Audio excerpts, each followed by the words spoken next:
Good morning.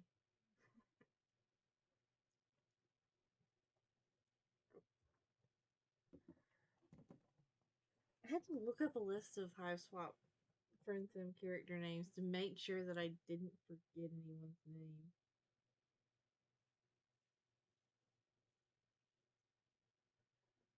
So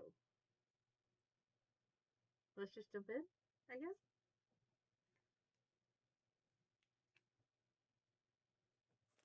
I was going to eat a snack before I started, and then I got sidetracked and never ate my snack, and now I gotta figure out where to put the snack.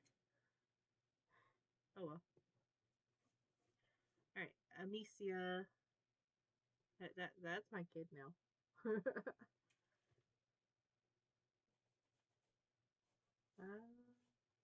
Ardata.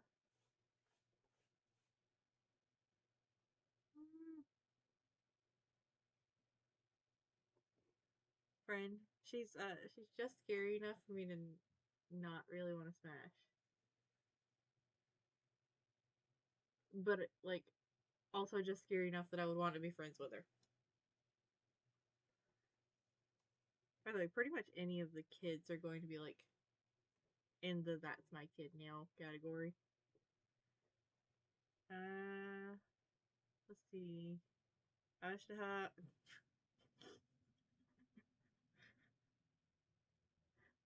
I, I cannot properly explain that. But it just is what it is. What are you doing, Sushi?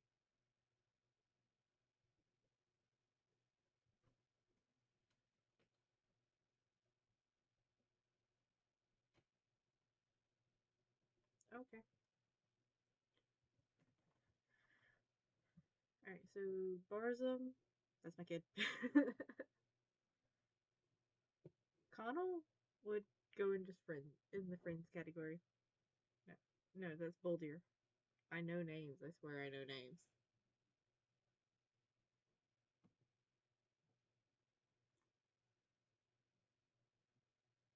So, like, Boldier seems like a fascinating friend. I can tell you right now, there's only going to be one person in the no category. All right, Branya. Yeah, no.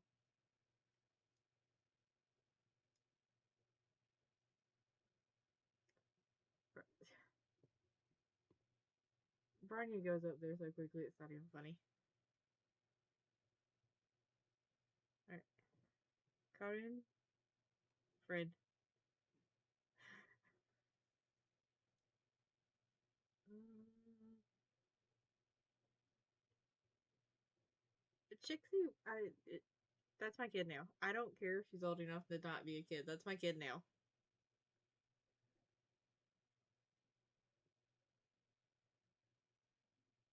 Hmm. Sarava would also go in friends.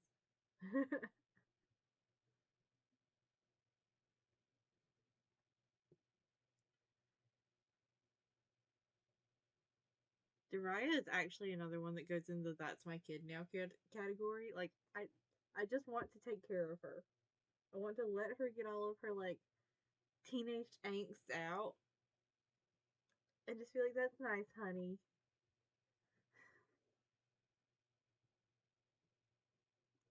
Oh, Damon also one of my kids.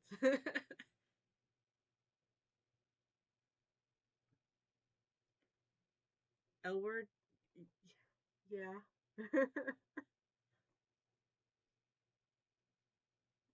Mm,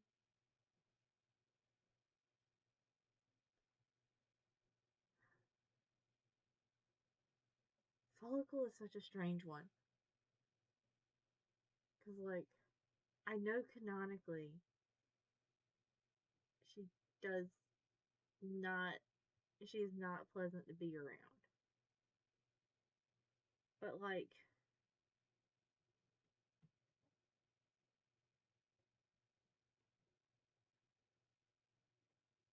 I would.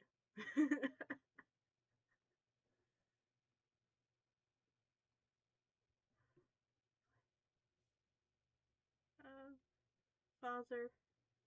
No, he gets to go in friend category on the condition that he is the father that we met at the beginning of that route and not the father we have at the end.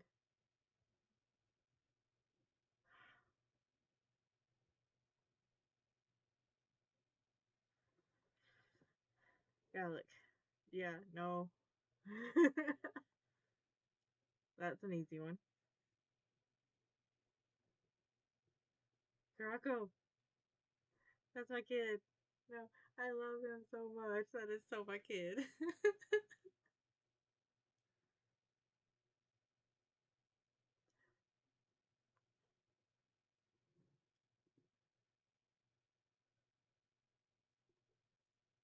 Not gonna lie, Connell also goes up here. But that might also partially be the case that in my head where Ashta goes, Connell goes, and vice versa. But also, yeah, she's a strong lady that would step on me. That's all I want.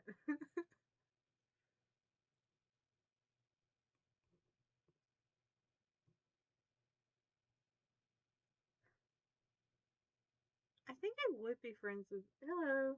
I think I would be friends with Coopram, but I'm not as fond of Coopram as I am Follicle. As strange as like, even though they're also ones that like go pretty much everywhere together.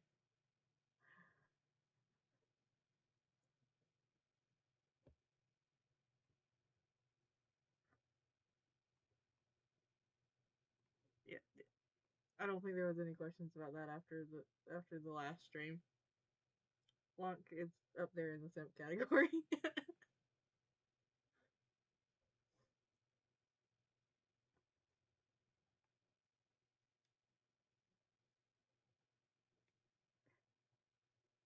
Lanera,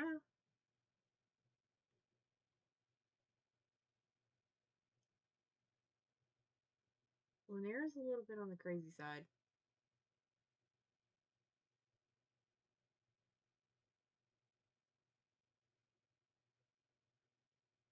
Hmm.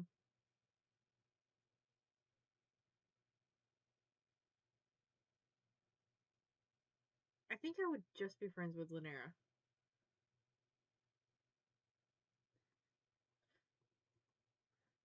There, I mentioned earlier, but Dariah is like, I know she's old enough to not be considered my kid, but I just like want to like love her and take care of her like and let her get out all of that like aggressive teenage angst and just be like, that's nice, honey. Burn something down. Let's go. Oh look, Malik. That was an easy. That was an easy choice.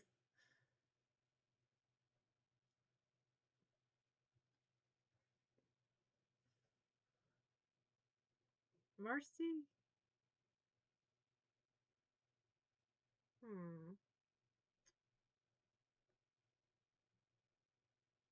I feel like Marcy would feel the compulsion to clean everything like the moment she walks in.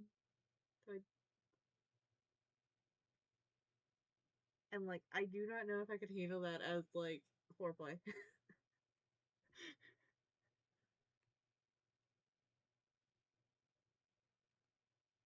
So friend. But I definitely would want to be friends with her.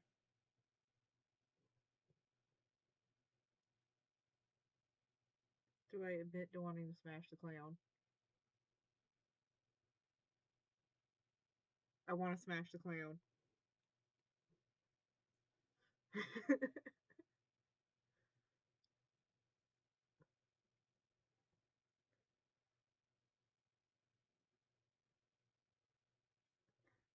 I would put him in the simp category, but I'm not quite. Yeah. It's, you have a point. His theme is called Clown Fucker. And I would fuck the clown. I just don't think I would simp for him.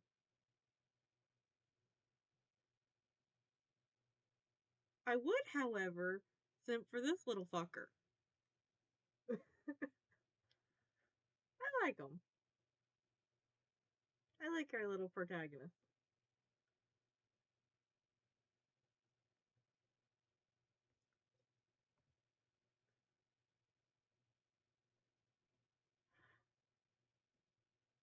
Yeah, yeah, it, it did work on me in the end.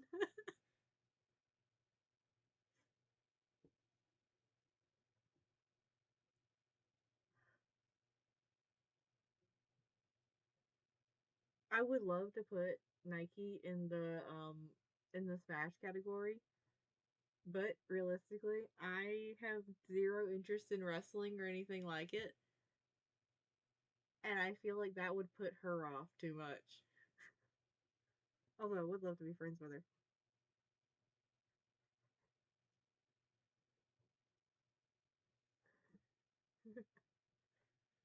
But she is a big strong lady, and I do want her to punch me.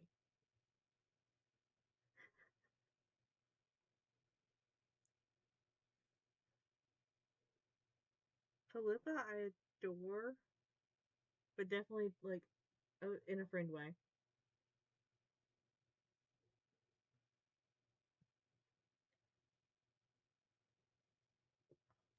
Really, also friend.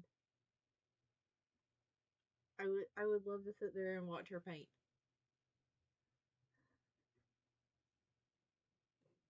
You're gonna go eat. Skyla, no questions asked.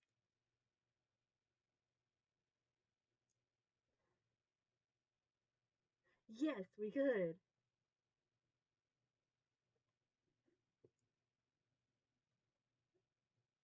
Skyla's a good, strong country girl. Emphasis on the strong.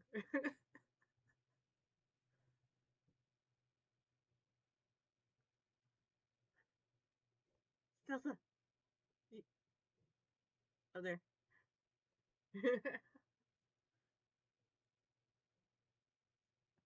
I'm realizing that I sent for more of these characters than I thought I did. Hello, Gorgor. You know exactly where you're going. Up there. Let's see. Tagiri, friend. I would love to talk anime with him.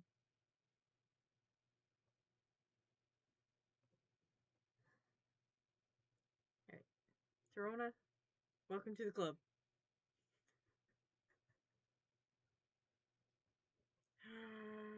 Dizius, I think you know where you are.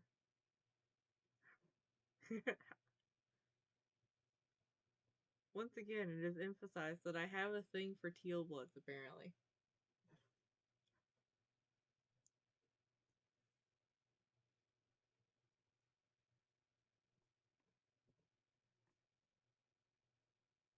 Vikar, Vikar, the one whose name I have never said the same twice, definitely friend. Because he seems like a fascinating one to talk to. Yeah, yeah, just kind of like just grab like a tube that like a poster got shipped in and just bonk him. Just every once in a while. Just when Tagiri needs it.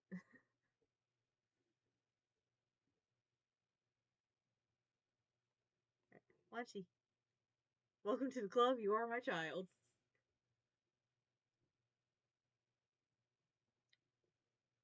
DVD is actually another one that goes in the "This is my child" category. Cause like I just want to give him head pats.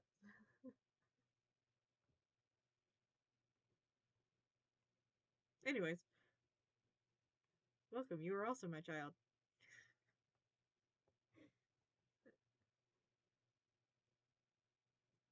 And Chahut, yes, big strong lady and clown. I'm like doubly in. Yeah.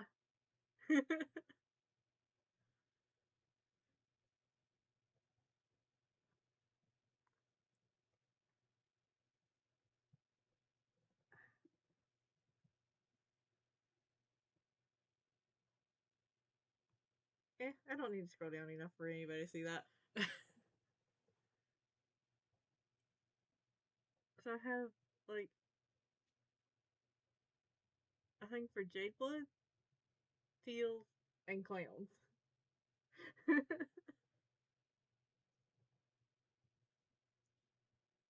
Good to know.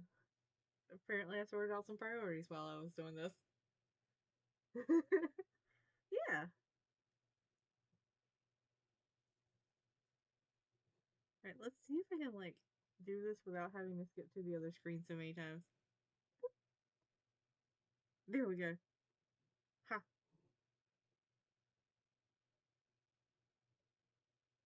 I know, right?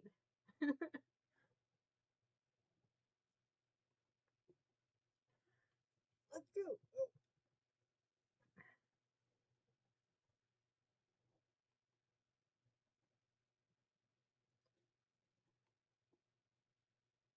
I would love to start out with Chihiro, and you know what? Chihiro does deserve to go in S tier.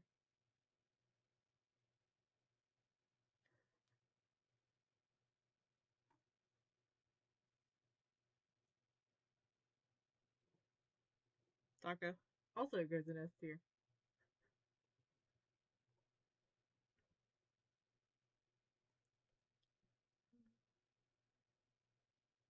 I would put Sayaka in.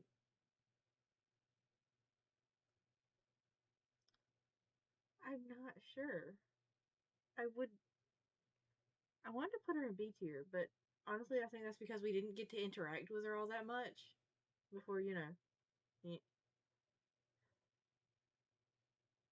But she is adorable. She is so adorable.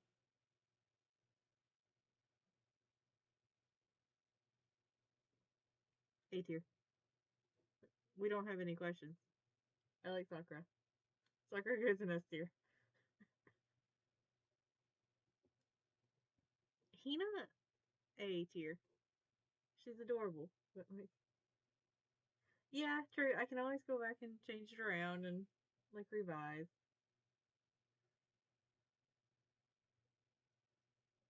Yes. Hello, Mr. Krabs. It makes me so happy how mad he would be if I called him that.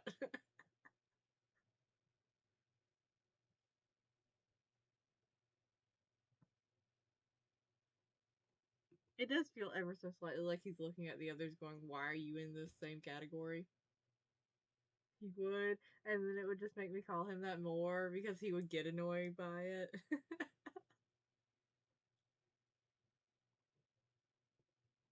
Celeste would have, if she had not gone the route she had, would have stayed up in S tier. Because I like her design. I liked her personality until the end. But the end part is what knocks her down so many categories.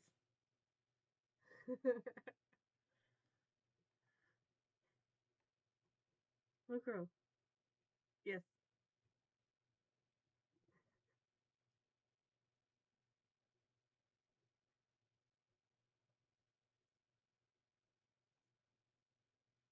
Because, like, even though I interacted with Mukuro when I thought it was Junko, Mukuro is adorable.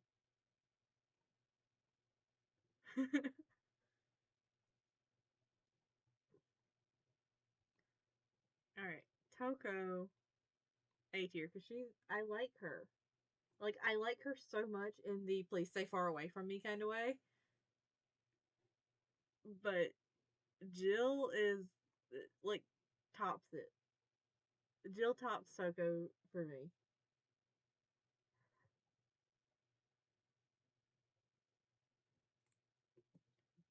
Do we ever, like, have one, where, like, like, beach one that's, like, kind of like a side thing? Does it have Mukuro in it? I don't know if I'm making any sense at all.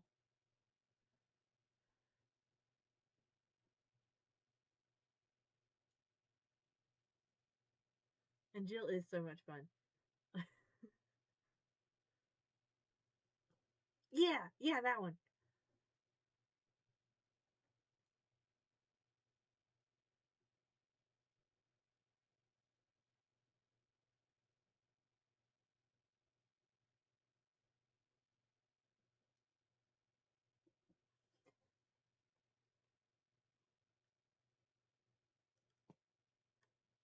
Or I guess the better question. I was about to say I guess a better question would be if we get to see her as her. But she's still disguised as Junko. Aw. They could have given her her own sprites. We know who she is.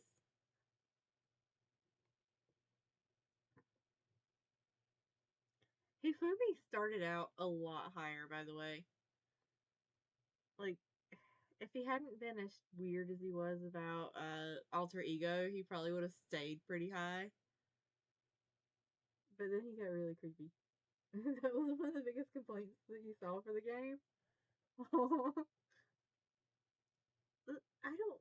I just don't get why they. If it's like, you know, supposed to be a oh you've played the game so you already know the characters kind of thing. Why didn't they give her her own sprites? Why did they keep her disguised as Junko?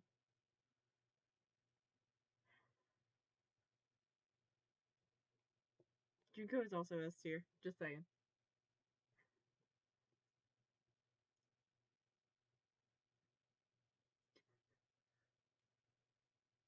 Just politely putting some space in between her and Mukuro, just in case.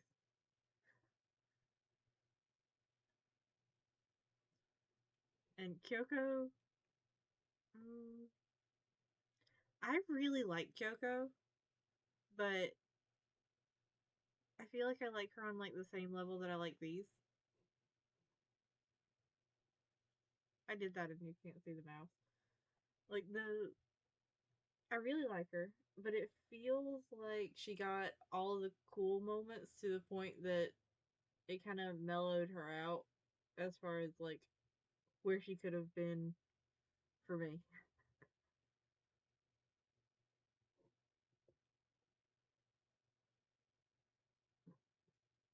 Hmm. I don't know. This just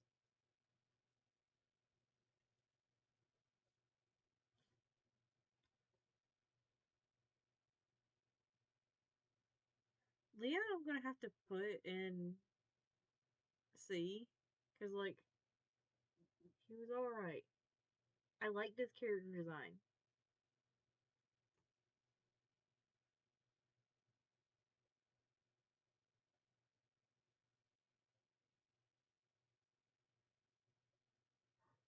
I get to learn more about Mukuro.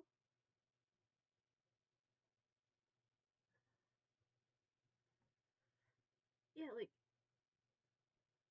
she was I she was almost like too cool to like for me to like her as much as I would like to like her.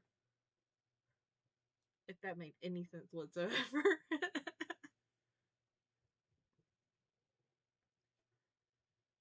Makoto, my boy, I'm sorry. That's it.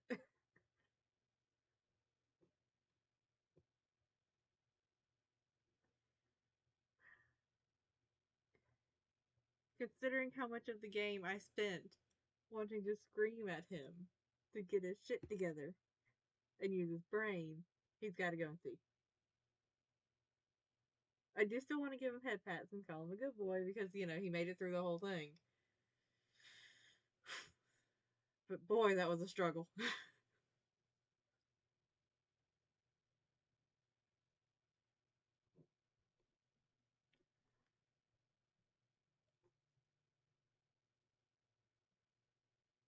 Mm, Mondo would also go in B tier for the same reason as Celeste. You only see some of her. Ooh, yeah. Like Mondo, I like Mondo's personality. I like his character design. It. I'm not gonna lie. It was who he killed that got me and knocked him down a peg.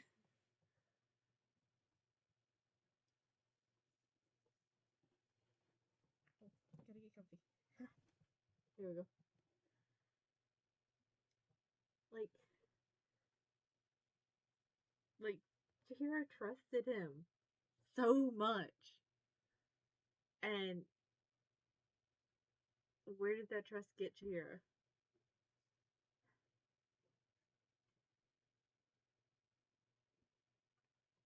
If Monokuma didn't do like all of the weird, creepy, like borderline pervy stuff,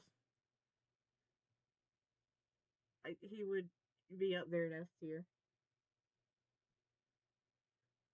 Like, there's only so much you can be weird about a group of kids that are killing each other before it weirds me out to knock you down a bed.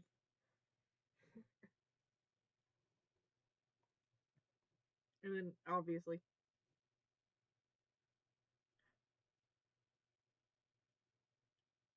like I got nothing else to say for Hero. It's like he started out pretty cool, and then he got very annoying very quickly to me.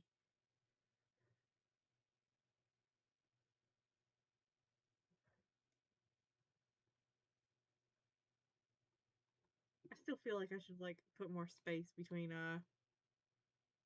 Junko and Mukuro.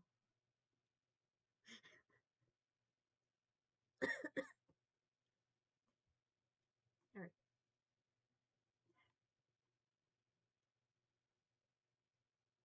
So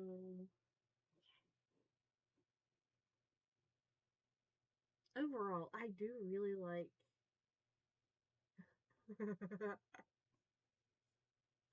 uh,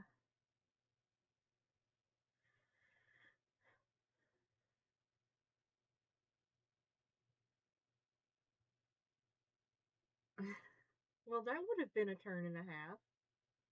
I would have been fascinated by that storyline if that had happened.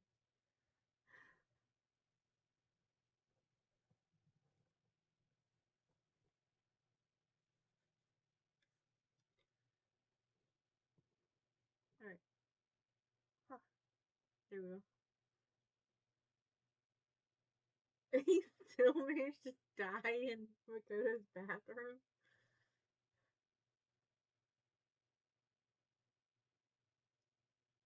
I get that it would be to like prevent spoilers for the actual story, but like I wish I knew how they like would have explained that away.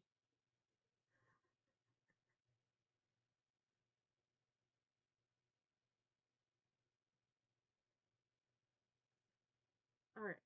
So, I don't remember seeing all of these enemies in Spookies, by the way. I don't know if I just if these are like some of these are DLC ones or if I just got lucky and didn't get some of them.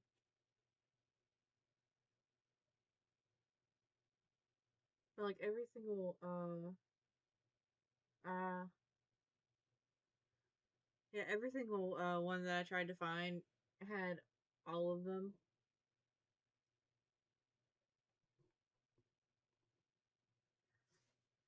Here, I'll fix this. Never stop. There we go.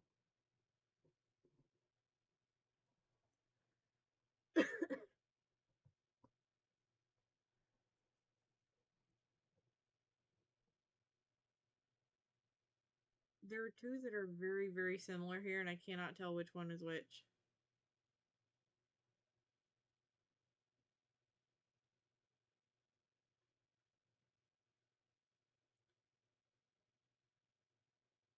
Hold on. There's like a list that tells me the names, because if I know the names, then I'll remember.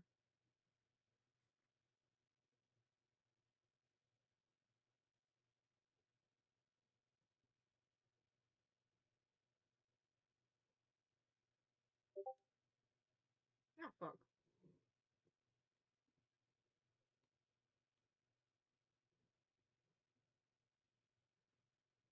Alright, there we go. I knew I was forgetting to do something.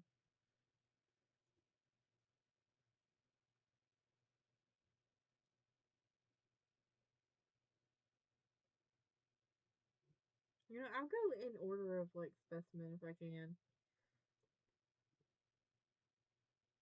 I love these things. I love all the little pop outs. I think they are so fucking adorable.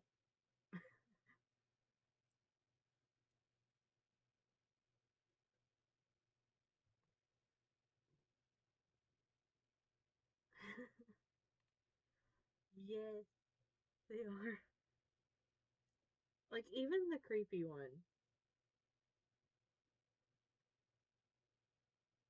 Yeah, I can I can only assume that they were not in the best of scare conditions in the first place if they died to the cardboard cutouts.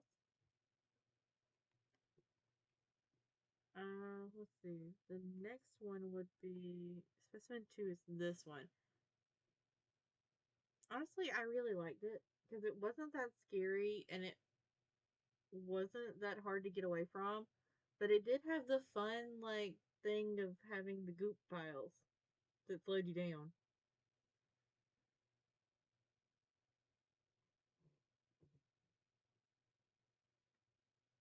Um,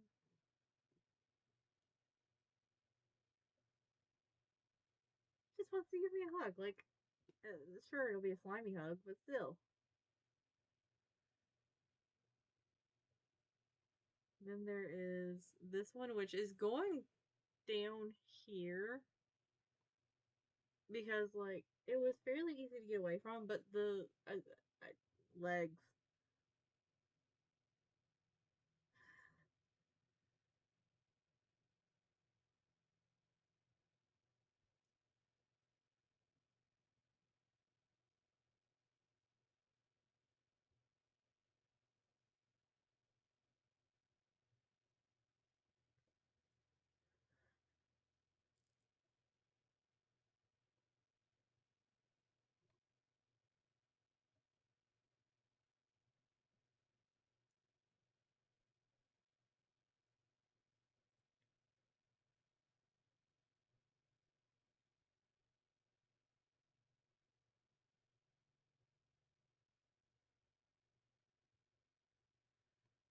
Wait, is this one and this one the same thing? Just the regular version and the endless version? Yeah, the clicking won't too bad on for this thing. I just really don't like legs.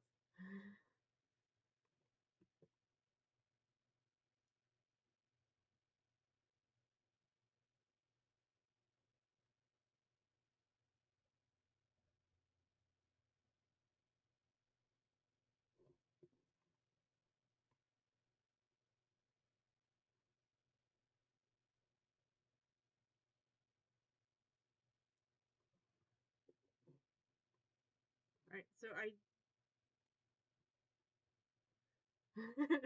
well, I don't like spider legs. I think anime guys with like long spindly legs are so funny. Like I love the way that they look.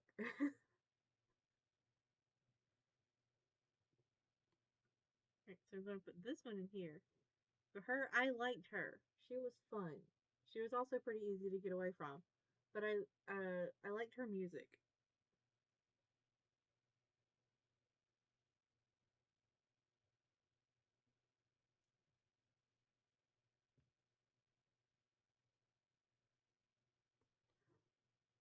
Let's see.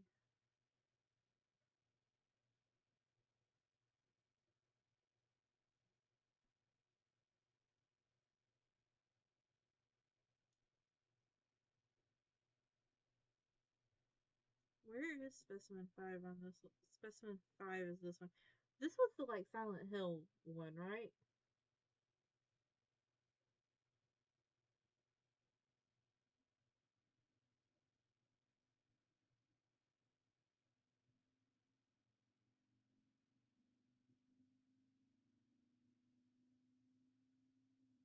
Because like this one was the one that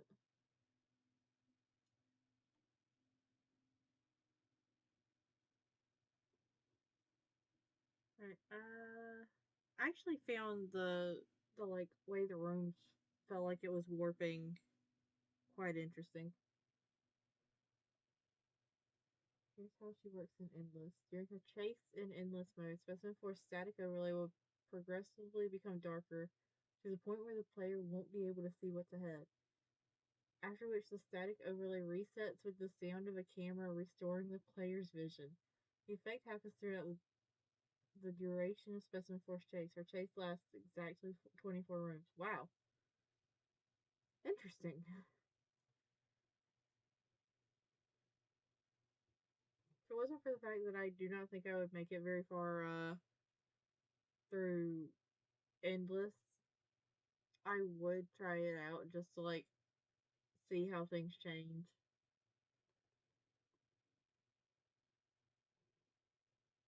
Uh, Specimen 6 is that one. I also don't I don't want to I don't want to try playing Endless because I don't want to encounter that thing anymore.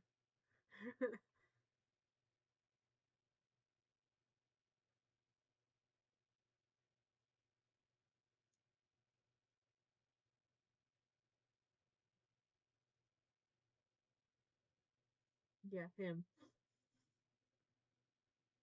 Uh,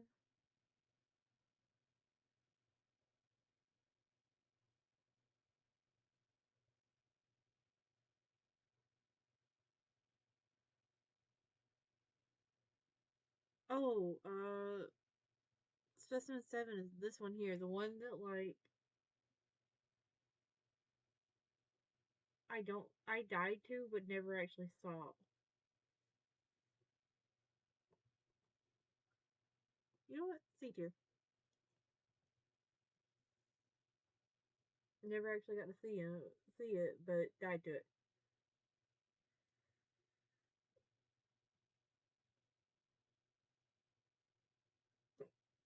Oh, hiccups.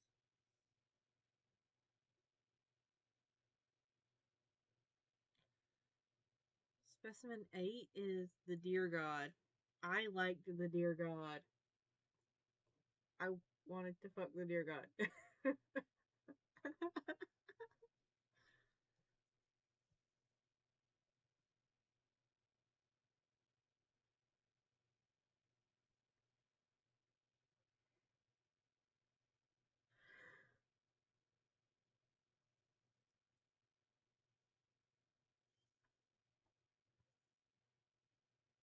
Yeah, the Deer God was really fun.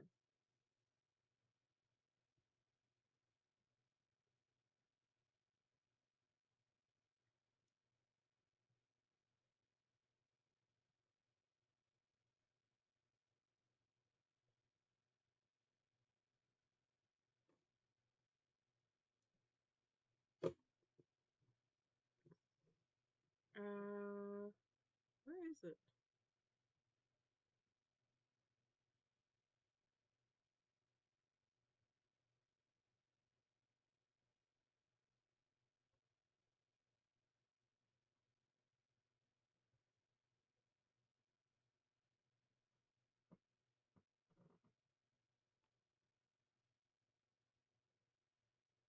Um,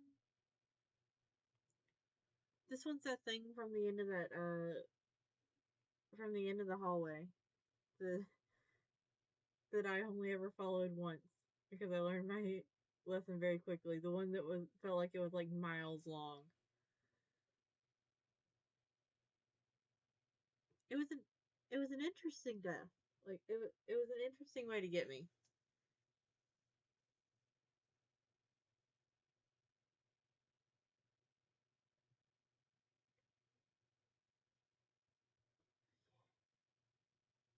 Oh yeah, it is the final boss guy too. I did not put two and two together until now.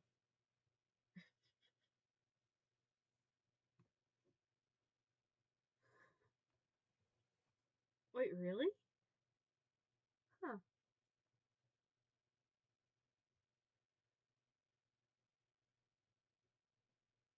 Seriously, I pause every time I like have to move away from the screen so that Sushi doesn't jump up on anything and go crazy. So I guess I wouldn't have ever seen that one. Next up is Burger Buddy. Burger Buddy goes up here.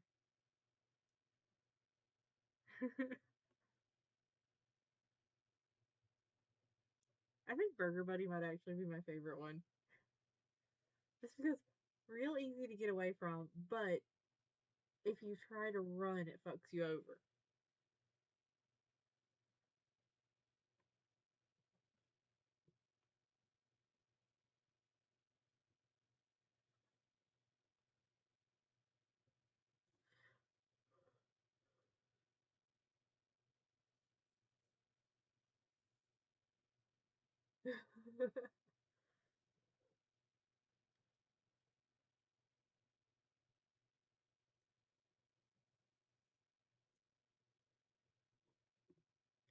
The next one is the buddy. They can make the burgers to go for Burger Buddy. Look at me playing matchmaker to monsters. Well, specimens.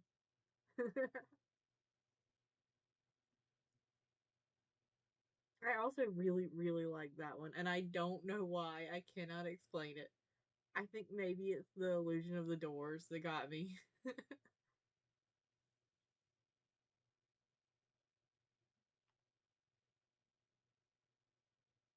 He has the meat.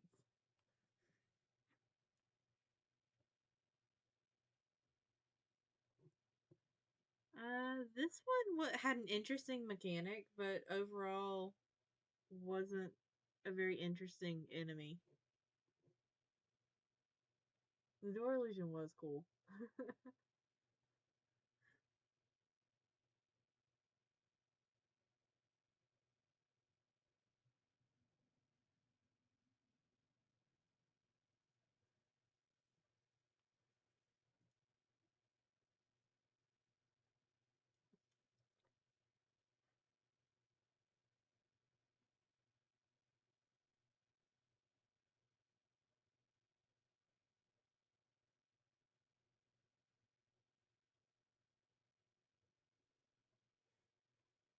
All right, then the mermaid. The mermaid can go in B because it was a really interesting like thing, but it felt like it went on forever.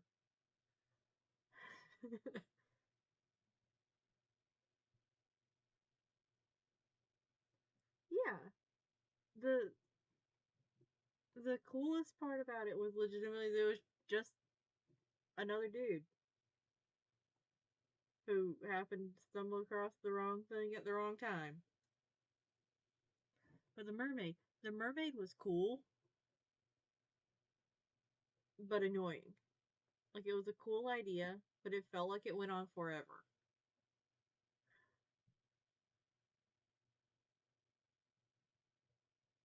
And then every single one of the rest of these are ones that I did not see, either because they were DLC or they were endless mode. Although I am curious about this mushroom thing.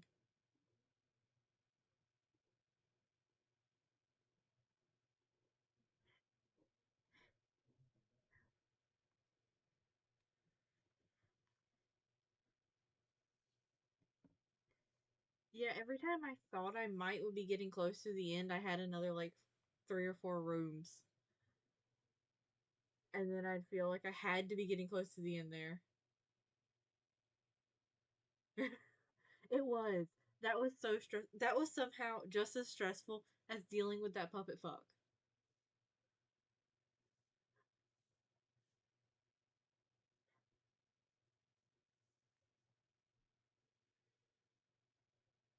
Well, I see I have my favorites. And one of them was one that I talked to like the entire time that I was just walking along. Alright.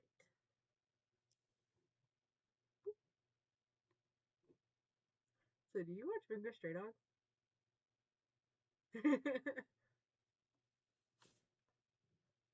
I will say that I have not caught up on the manga in a while, and I have not watched the newest seasons. So but I wanted to do Bungo Stray Dogs last time.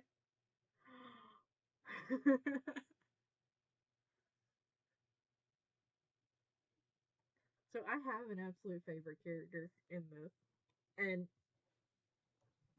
it would not it would not be one that you would guess because they're not even in it for all that long. And I'm still waiting for the day that I open up a new chapter and it's just like, oh hey, they're back. They like flipped off into the sunset and I never saw them again and I miss them. That someone being cute.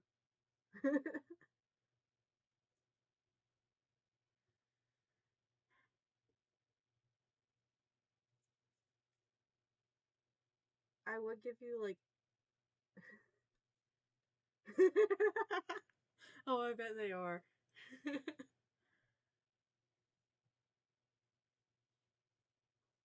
Like sometimes no context Bungo Stray Dogs is the best context Bungo Stray Dogs. I'm not gonna lie,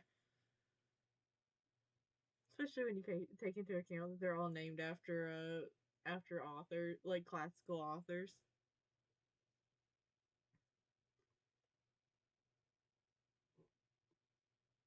All right, so we'll start with Octagawa. I'm not the biggest fan of Octagawa. I'm not gonna lie. Like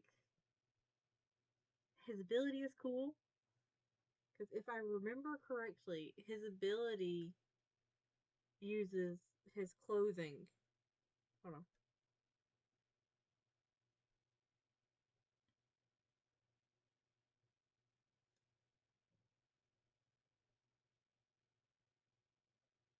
Let me see if I can find like where's the description of his ability.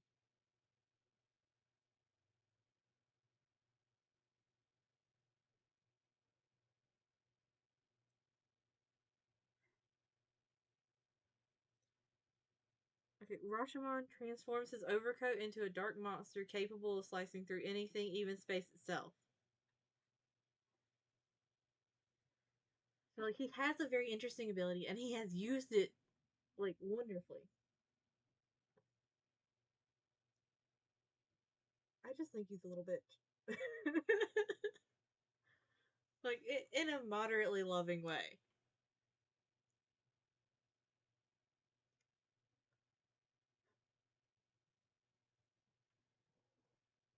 Also, I do like his general like character design.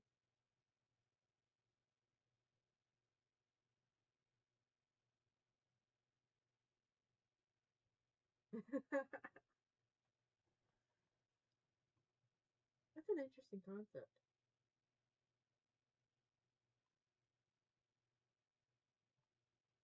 All right, Nathaniel Hawthorne. I'm sorry, like he just bores me.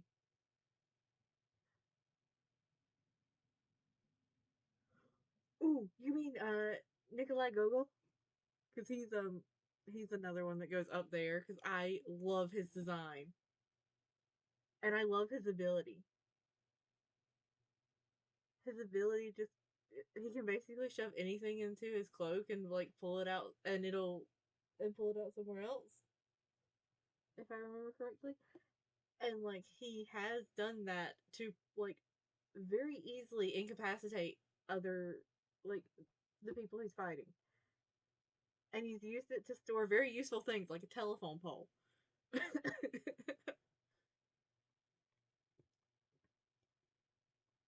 Alright, Kunikita has an interesting ability. It's called Dopo Poet.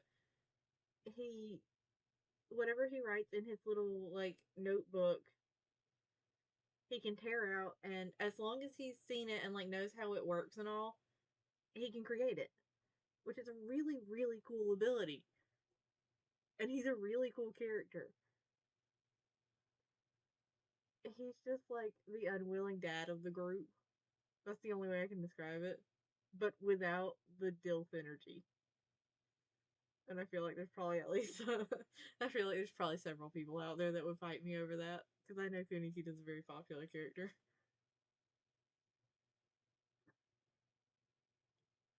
Oh, I never did explain Q's ability. Um, let me look up an exact. Yeah.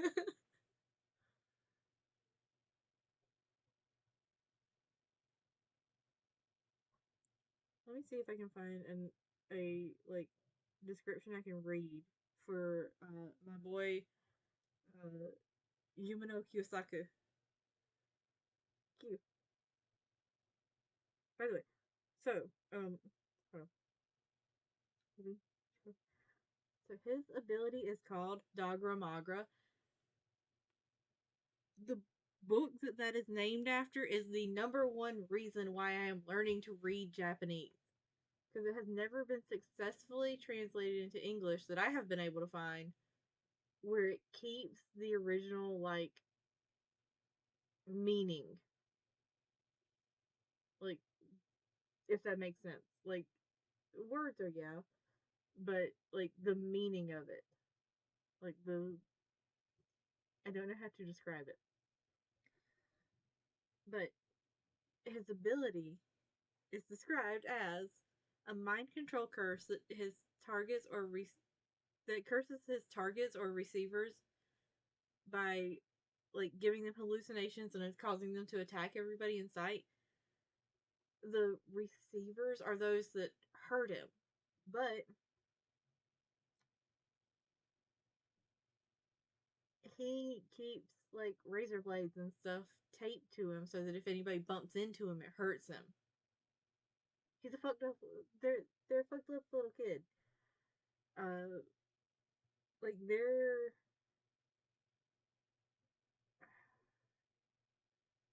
I think they're maybe like they're in their they're in their early teens, like 13, 14, something like that.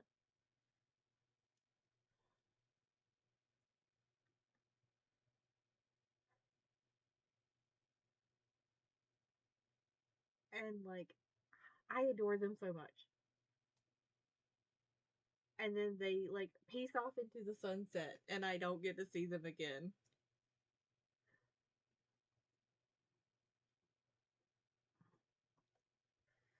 All right, Kaji. Kaji also goes in C tier. He's just a character that like I find annoying to be honest. Like cool ability. So many questions about how he figured out the ability. Yeah, hopefully Q's out there eating some ice cream and just like living a good life.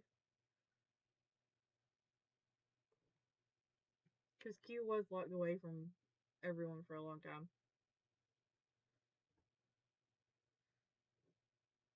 But Kaji's ability is that he cannot be damaged by lemon shaped explosives. And I want to know how so bad how he discovered this. Like, did he grow up getting told, oh yeah, you have this ability, you're immune to lemon shaped explosives? Or was he just fucking around and built a lemon shaped bomb one day and it blew up and he went, huh, that didn't hurt. Let's do it again. Like, how?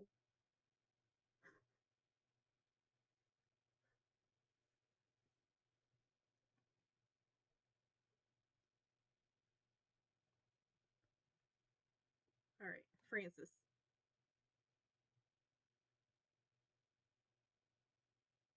Francis Scott Fitzgerald.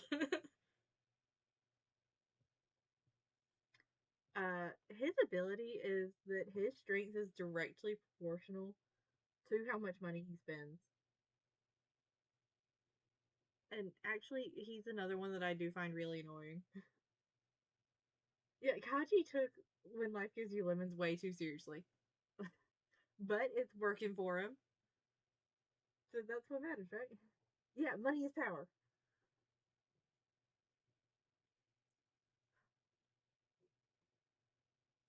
There's a lot of characters, by the way. Dazai. So I love Dazai. Um, I also love the works of, of Dazai Osamu. Yeah. Oh, Dazai ability is No Longer Human, which is named after the book No Longer Human, which is a fantastic book, but you have to be in a good mindset to read it. Or at least that's what I feel. Because that book changed my entire way of seeing the world. It's also how I ended up with a No Longer Human tattoo on me.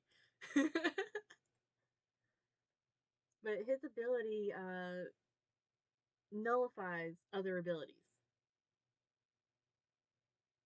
So it's very useful. And honestly, I don't know for sure if this is how they came up with the idea, but it feels like it's a reference to the way the main character of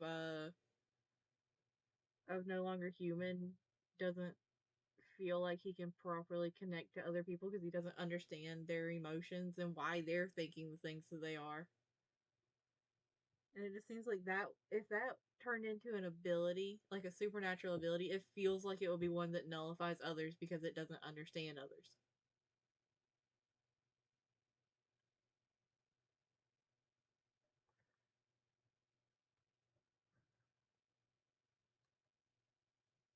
Oh no, we're getting to the characters that like I pretend like they don't exist. Hold on.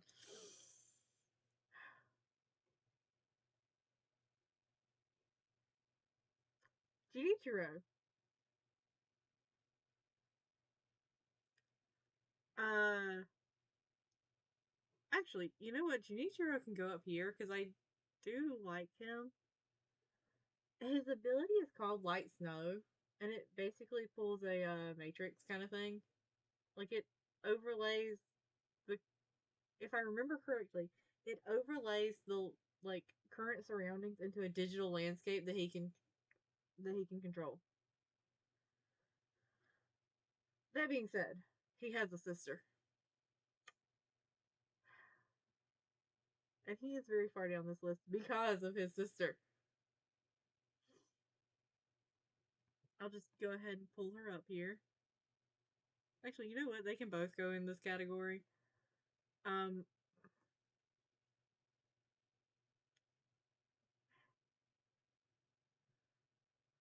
if you ever watch the show, just pretend like Junichiro and Naomi don't exist when they are in the same room together, please.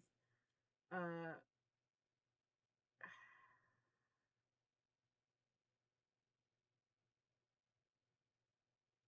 I don't know if it's ever. I don't think it's ever directly stated, but like they got some sibling fucking energy, and that's the only way I can put that.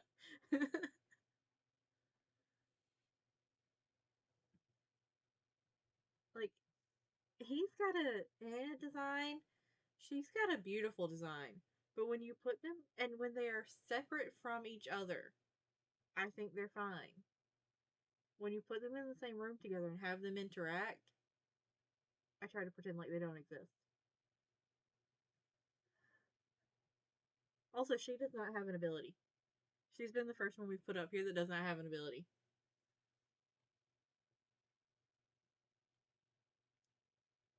Alright. The next one, I'm going to have to look up exactly what his ability does. Because he's got an ability, I just don't remember what it does.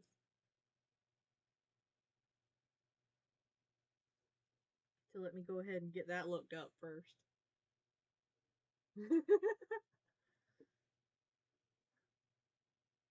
Yeah, in a world where a lot of them have abilities, it does seem a bit strange to like have the sister of one of them have no abilities. But I think if I remember correctly, she's named after either a character in one of Tanizaki Junichiro's books or is named after one of the books themselves. So so it's like reasonable that she acts the way she does, but it's still weird. At least don't do it in front of like people you don't know.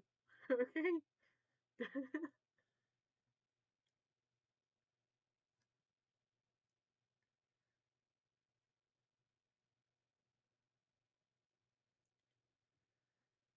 Alright. Ango. You know what? He can go in A tier. Because like, I do find him to be a fascinating character. His ability allows him to read the memories left in things, which is a fascinating ability.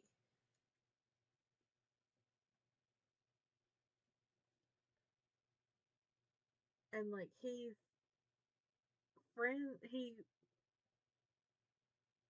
like used to work with Dazai in the Port Mafia. So like there's ties there. He's not in the Port Mafia anymore. Neither is Dazai. But like he knows so much and has so many connections. And that's just like I love it.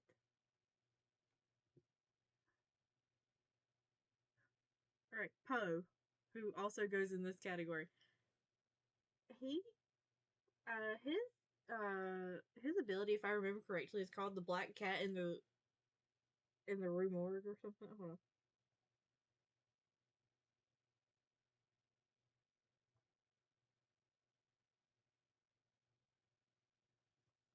Looking up abilities because it's been so long since I actually properly read descriptions of them. Yeah, his ability is the Black Cat in the Rue Morgue. Uh, Also, he has a pet raccoon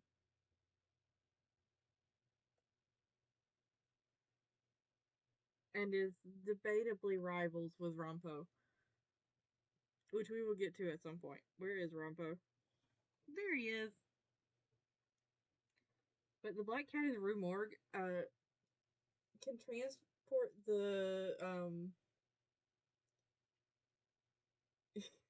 I don't remember his pet raccoon's name right now. I should, because I'm pretty sure it's mentioned like several times. But his ability can transport people into the setting of a mystery novel. And that's actually how he traps my boy Chuya. Well, that's how Rampo traps my boy Chuya. So I really like his ability because I think it's so interesting. Because it makes for a great escape room.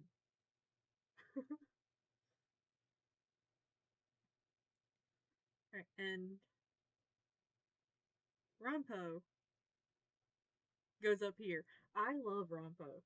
Like I adore Rampo so much. I started out the show being kind of on Rampo, and then the longer it went on, and the more we got to see Rampo, and the further into the manga that I got, and the more I got to see him, the more I loved him.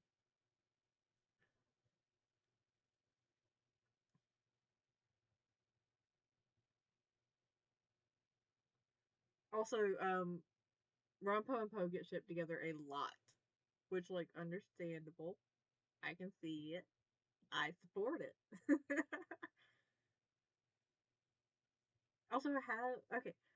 So for some of the like actual real life people that these characters are named after, I have some of their like writing, like some of their novels, some of their poetry, stuff like that. Um, it is kind of influencing where they end up on this chart, by the way, kind of. Because like I mentioned with Dazai that I love Dazai Isamu's work. I also love Edogawa Rampo's work.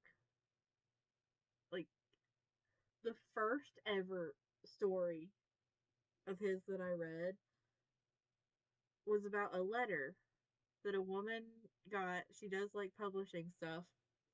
And the letter's like describing this guy getting this chair and like making it so that he can sit in it, like inside of it, and like the chair getting sold while he's in it and him just staying in it and like, only leaving for essential things. And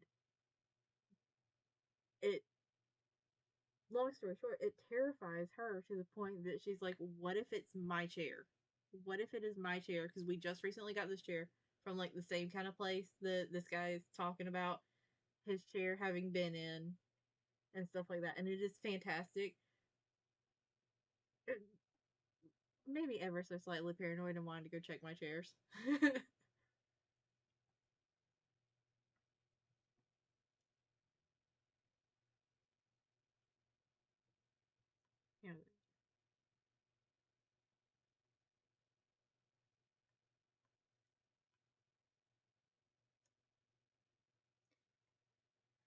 So I don't know for sure if Rumpo has an ability. Yeah, especially like those reclining chairs where there's a lot of space in them. Just saying. Um,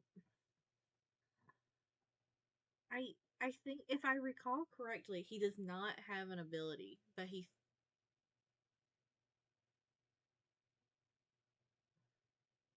I would say he thinks he does, but I'm pretty sure that if I remember correctly, he mentions somewhere in there that he knows he doesn't have an ability. That being said, he like activates air quotes his ability by putting on a pair of glasses.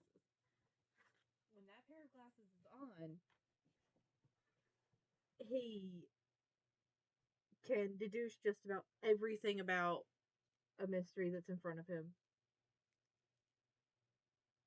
like almost instantly.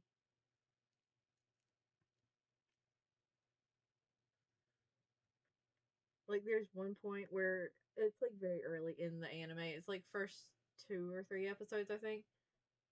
He goes out on a case, basically takes a look at the body, looks around, and it's like, oh, I got this.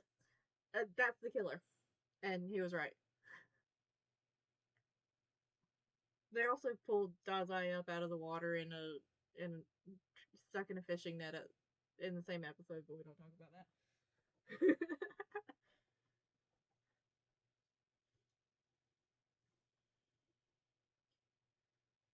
um, let's see.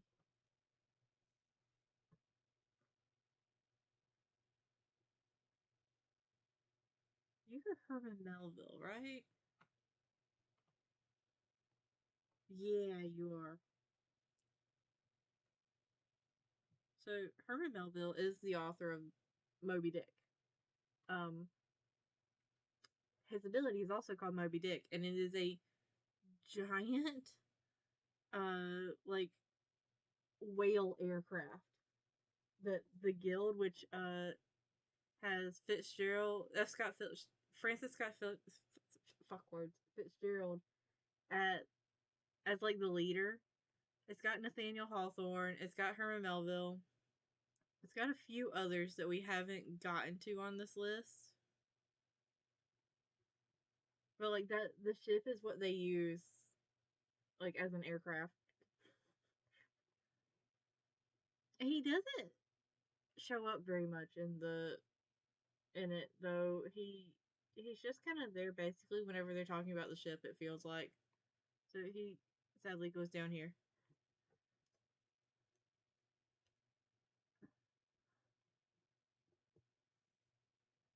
Okay.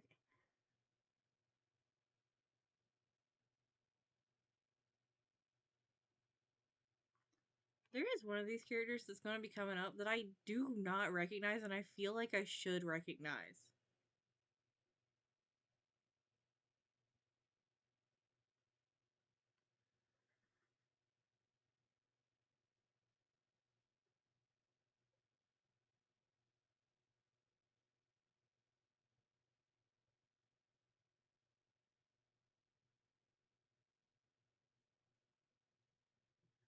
All right, Fukuchi. He's an didn't mean to let go of that yet. He's an interesting one. Like he's a great like character. Let me see if I can find a description of his ability. He was like ages and ages ago, friends with the president of the Armed Detective Agency, where like Dazai and Kunikita and Ranpo and Junichiro and Naomi. Uh, let's see who else. Where are you? Kyoka, Yoshino, uh, Kenji, and Atsushi, where they all work. He's no longer friends with them because, of course, why would you still be friends with somebody in an anime?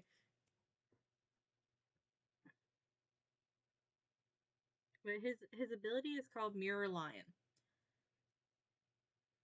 It allows him to strengthen any weapon he holds by 100-fold. Like, it's another one of those really cool abilities.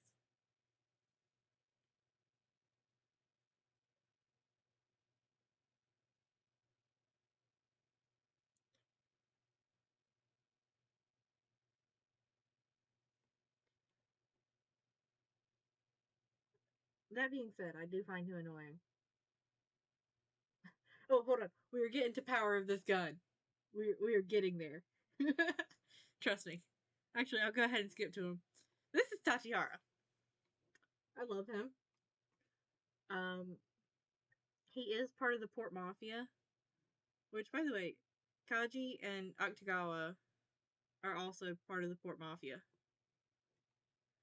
Um, this is spoilers for later on. Like, I mean, the season that it's revealed in has been aired. It was, I don't think the most recent season, but the season before, maybe.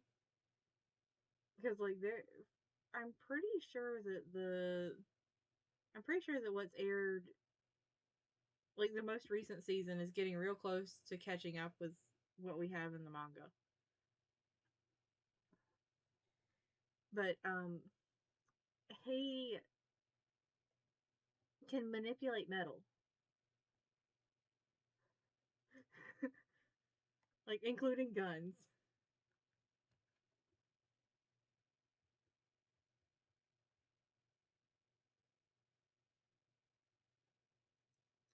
Let me see if I can get an exact description real quick.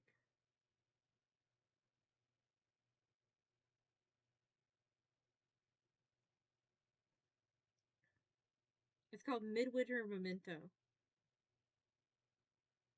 It allows him to remotely control any metal object, including his guns.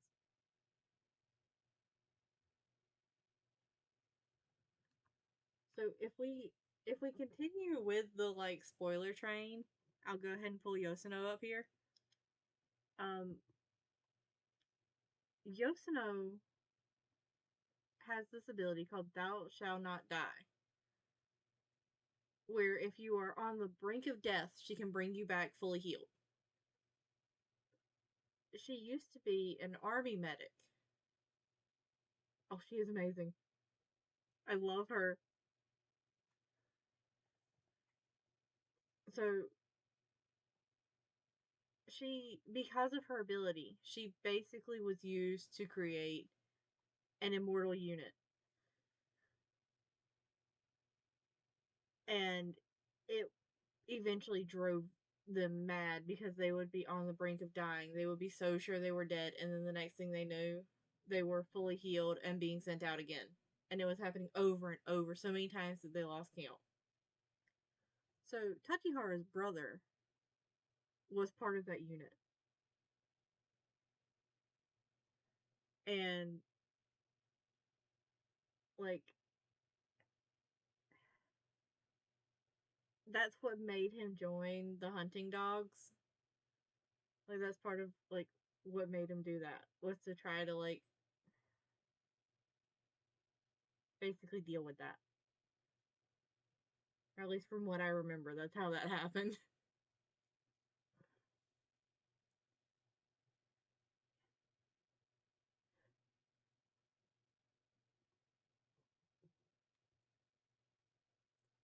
Speaking of hunting dogs, I am really fond of him.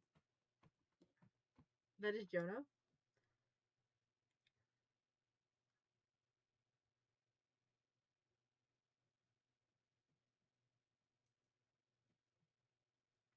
I'm trying to find a.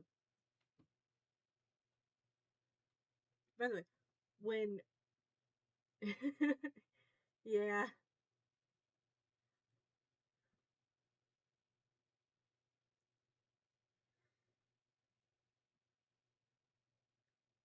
Oh, that's adorable.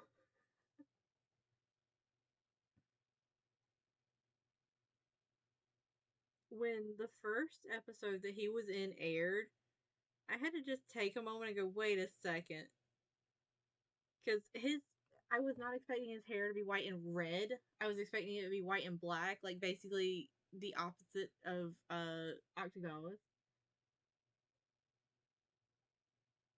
Not gonna say that the white and red don't look good on him.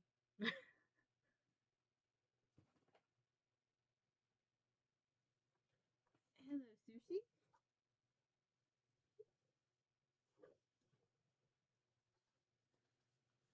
So his ability is called Priceless Tears, which allows him. It says it allows him to manipulate and disintegrate his own body into particles that lets him slip through small spaces, such as air conditioners and jet and the gaps of doors. I just like him. I like his personality. I think he's fun.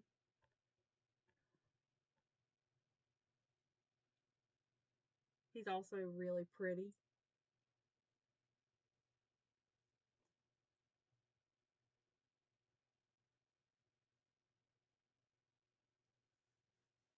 And he seems really composed on the surface, and he's not.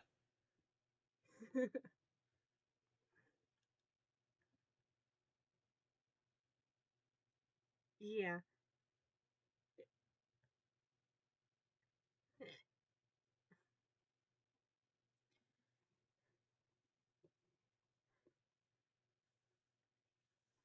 Alright, Higuchi.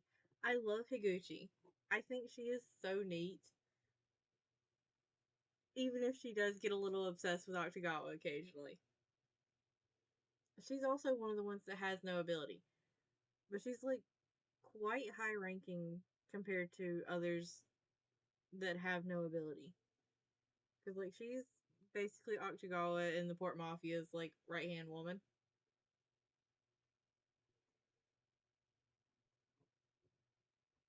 I don't know what else to say there. All right.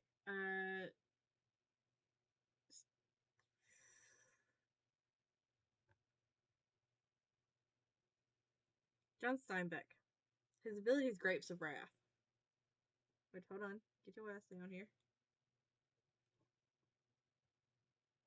I think he's another one of those interesting characters because he's like kind of portrayed as like the stereotypical American farmer boy, but he is like greatly influential, like because he is in the guild with Francis and with Nathaniel Hawthorne and Herman Melville.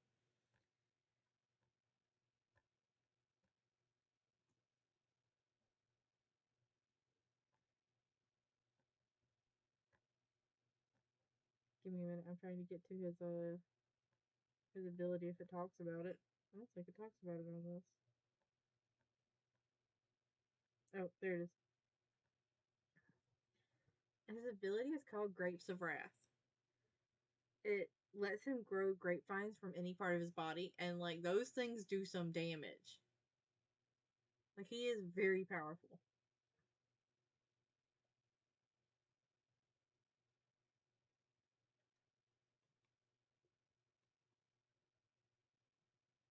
Uh, Koyo. Her ability is, I think it's called the Golden Demon. Let me double check that.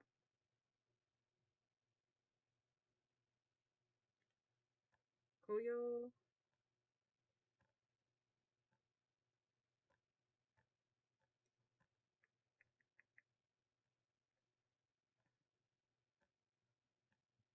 Yeah, it's Golden Demon. Um, hers and Kyoka's. Kyoka. I'll put Kyoka here. Are kind of similar, and by kind of similar, I mean very similar, because they're both like described as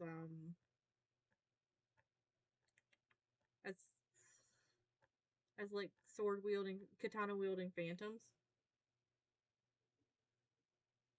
Hers is called Demon Snow, Koyo's is called Golden Demon. Um, so I don't know much about JoJo's Bizarre Adventure, but the way that I can describe it would be that it's kind of like a stand from JoJo's Bizarre Adventure for both of them.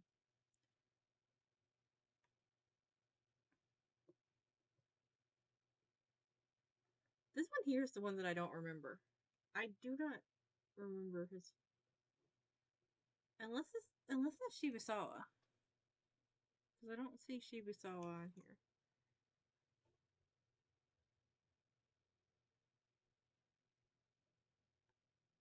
No? Maybe? No? Wait, is Shibusawa done on this list? Or is it him? We'll leave him for last. Yeah, their designs are really nice. And for a while, Kyoka was under Koyo's wing.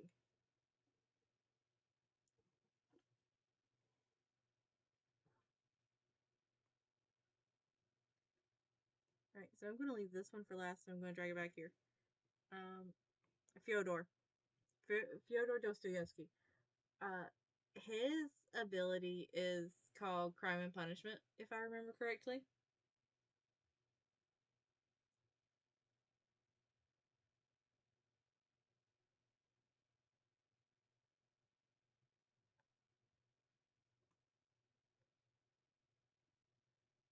I love him so much. Like, he's a he's a terrible person, but he's insanely intelligent. Like, him and Dazai are both up there, like, top tier intelligence.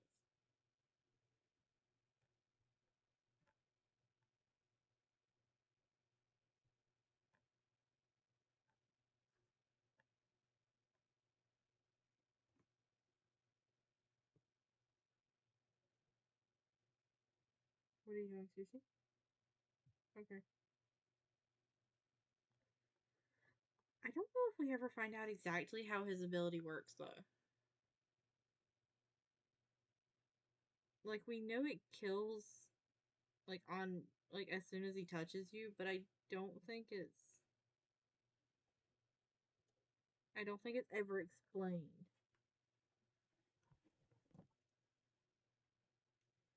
Also, there's something that does frustrate me slightly about the anime because there's a scene where he's looking for his hat. I don't remember what it's called, what kind of hat it is, but Dazai has found it, and Dazai's wearing it, and he's like, "Oh, don't I look good in this?" In the manga, Fyodor plays along with him, and it's just like, "Yeah, sure, you look good in it."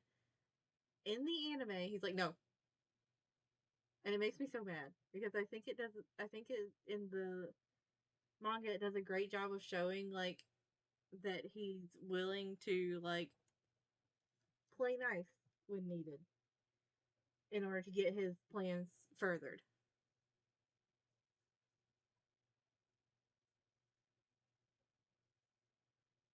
Also, the IRL Fyodor Dostoevsky, I have some of his works. It has been 2 fucking years since I started Crime and Punishment, and I am still trying to read that bitch. It might would help if I would sit down and read something other than manga every once in a while, but it is great from what I've read. It's just that 1800s literature, especially 1800s literature that has been translated into English, can be a rough thing to read.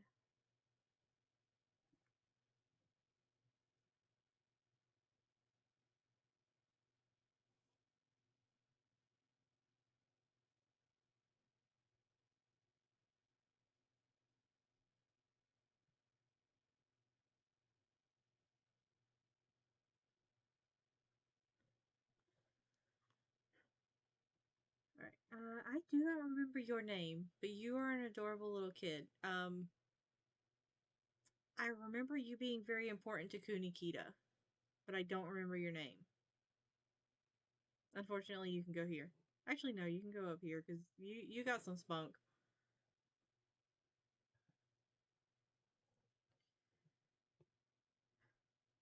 All right, Lucy. Lucy can go here. Uh, what is the name of her ability? Uh,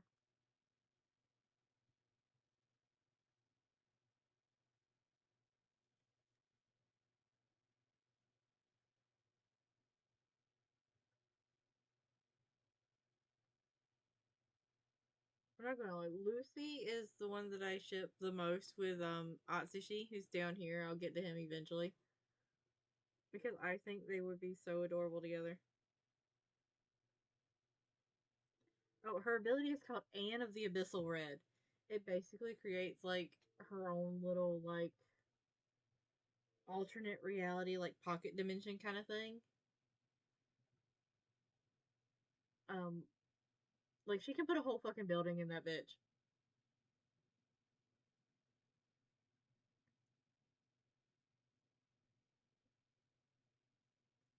But there is like a like prison within that little like alternate reality pocket dimension kind of thing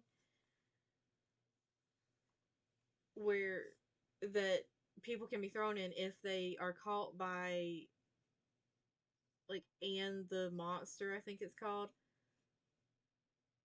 which is basic like a giant doll. Like if they get caught while playing hide and seek by the giant doll, they get thrown into a prison that, if I remember correctly, she doesn't actually know how to get people out of if they get stuck in there.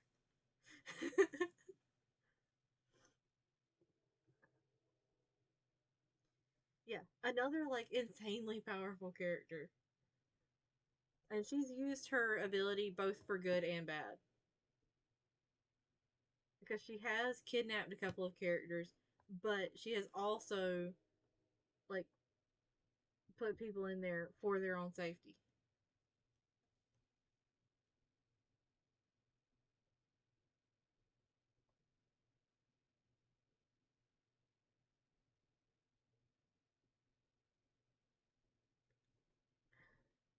Yeah.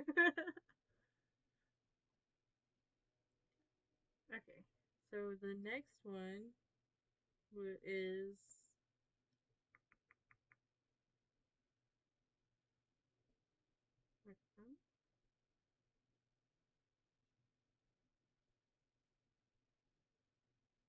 the next one is Hirotsu, which I'm gonna put him down here.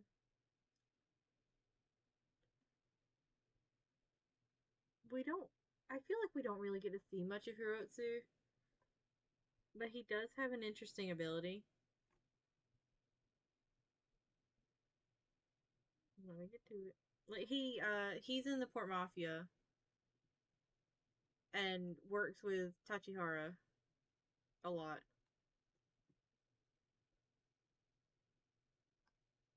And Geen, wherever Geen is. Is Geen not on this? Geen. Geen's right there. Okay. But his ability is called Falling Camellia, which I don't remember exactly what it does, but it can do a whole lot of damage.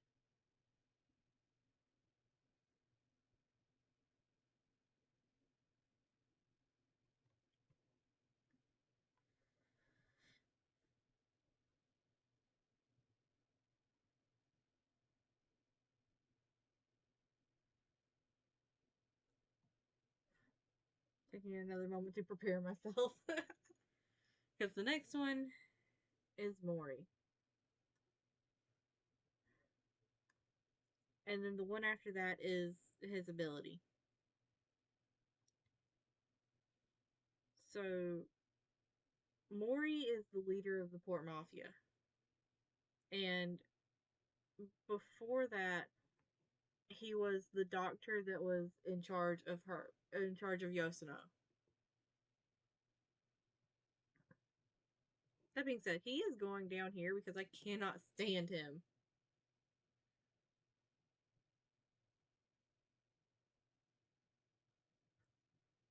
His ability is called Vita Sexualis, which, by the way, this is Elise. This is the embodiment of Vita Sexualis. Honestly, she can go up a tier higher. Um,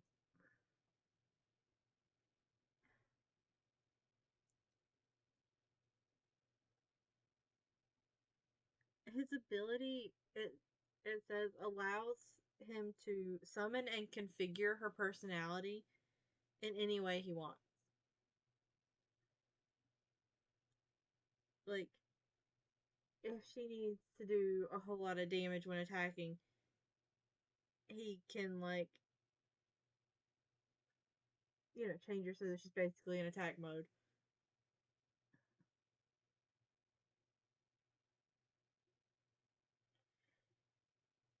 It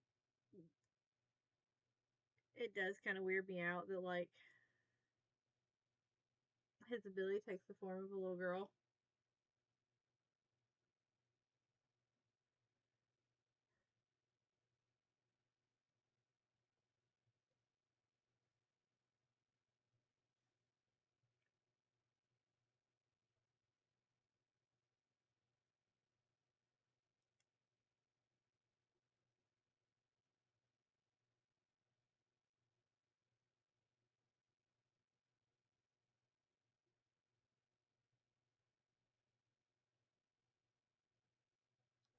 Also, he's really weird about her. Just saying.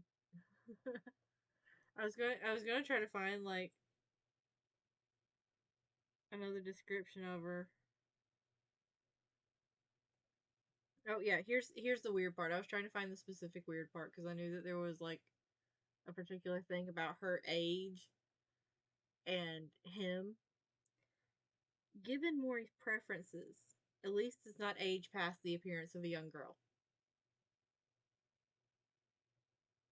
Doesn't really elaborate on what it means by preferences, but I think I'm good without elaborating on it. Fucking weirdo. Alright, Geen. Geen does not have an ability, but Geen is Akutagawa's sister. And there was one time when Higuchi, who I love dearly, had gotten real obsessed with Akutagawa and started following him around. Like, in her time off. Not as, like, part of her duties.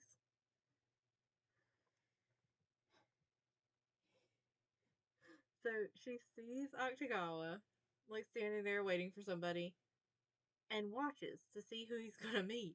And he meets this, like, really pretty chick. And she's like, oh no, does he have a girlfriend? Is he dating? Is he seeing someone? Who is this chick? I gotta get her away from me. Away from my man. Honey, that's not your man. Please don't go after Akutagawa. He got problems. But, anyways, she ends up chasing this girl down this alley. And as she rounds the corner, the girl is in the middle of trying to put on her Port Mafia outfit because it's Geen. And before that, nobody seemed to know that Geen was a girl. On the plus side, Geen is gorgeous. Like, both in her, like, human, like, civilian clothes, I guess you would call it, and in her Port Mafia outfit. Like, jeez. You know what, just, yeah. Geen deserves S tier. I'm not gonna lie.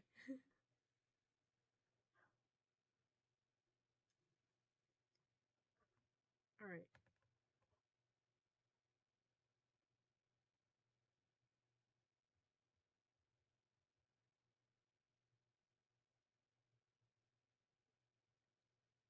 Okay.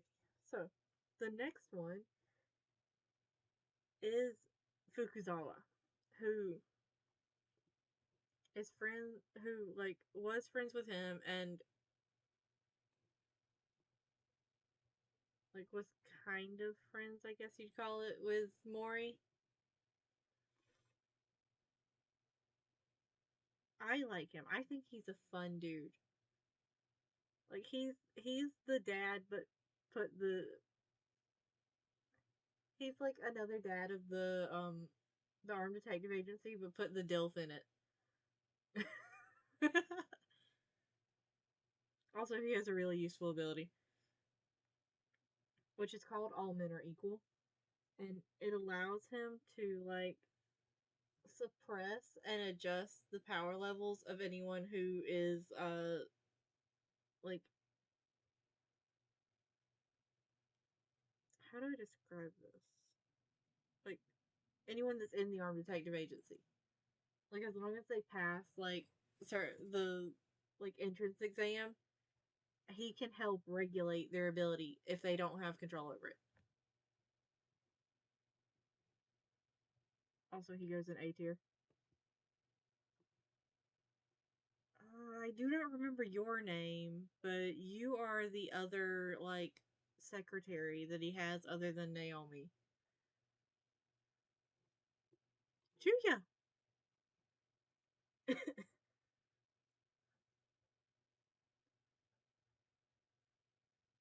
Chuya is another one that I really like. I've also read like the IRL Nakahara Chuya's poetry.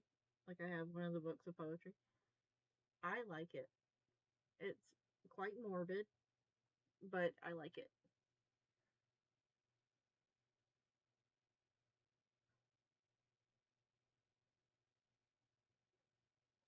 Let me find a description of his ability. Because he has gravity manipulation. It's called Upon the Tainted Sorrow, which is a line from one of his poems.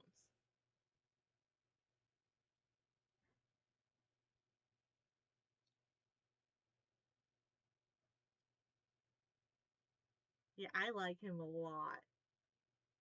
I like him because he's an angry little guy.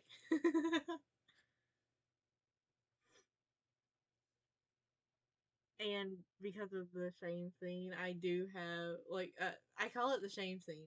In the Bungo Stray Dogs mobile game, the card that you can get for Chuya, um, that has the little pose that he did, is called shame. So I also have a pin that I like a button badge pin.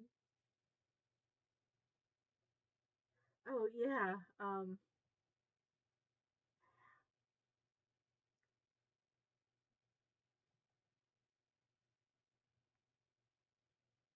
yeah, I really need to catch up on the manga because where I left off it was that kind of thing, but not resolved.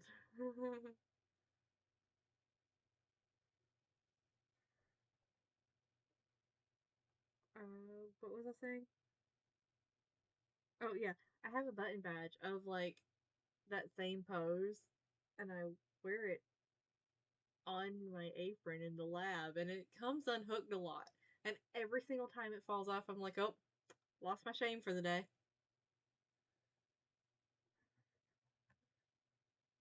He also has another like mode, I guess you'd call it, called corrupt that I think is called corrupted mode, which is the effects of like I think a god inside of him,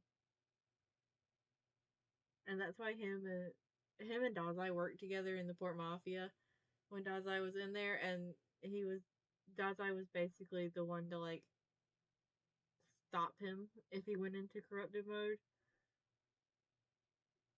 because it would still nullify it. Speaking of like things that get nullified by Dazai's ability, I'm jumping around to Lovecraft here because I love Lovecraft. That being said, whatever is going on with him, because he basically turns into Cthulhu, whatever's going on with him is not an ability because it does not get nullified by Dazai's no longer human. It's never elaborated on what he is. He's currently somewhere in the bottom of the ocean, so I don't think you have to worry about that one. But yeah, I kid you not. This motherfucker, at the end of the guild's arc, just goes, I want to take a nap, and jumps into the fucking ocean. And that is part of why I love him.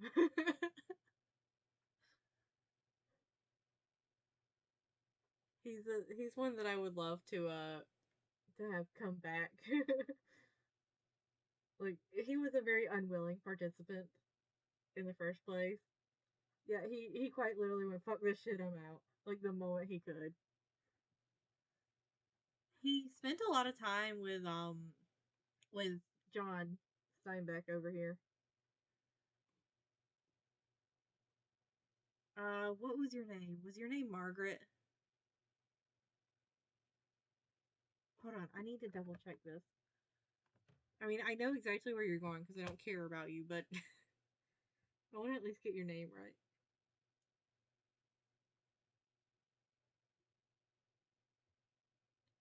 And you do have an ability that I don't remember what it is.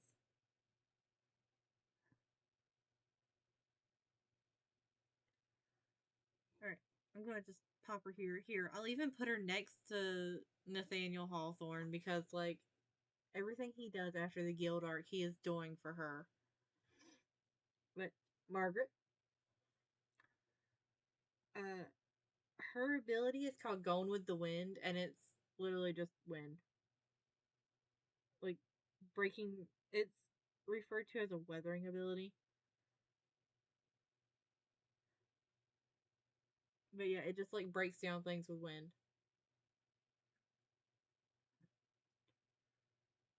Although I'm not gonna lie, I do not like Hawthorne or Margaret, but I will say they make a cute ship couple.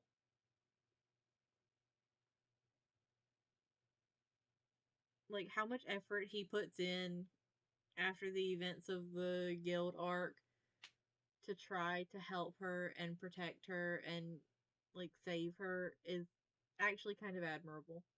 Can't stand him, but it's admirable. And what?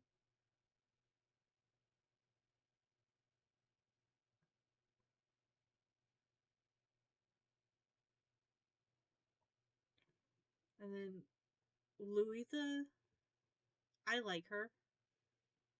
Her ability lets her slow down time, like, so long as she's alone in a room and, like, thinking. It's called Little Women. It can slow. She can slow time down to like 1/8,000th, I think it is, of regular speed, but only when thinking alone in a private room. And she's the guild's strategist. Like, they'd let her go into the room, do her thing, and she'd come out with like a 3-inch thick manual of here's what we do for every situation. This is every direction I could think of that this plan could go wrong and right, and how to fix it if it starts going wrong. And how to fix it if that didn't work for it going wrong. I like her because she is like, she is the brains.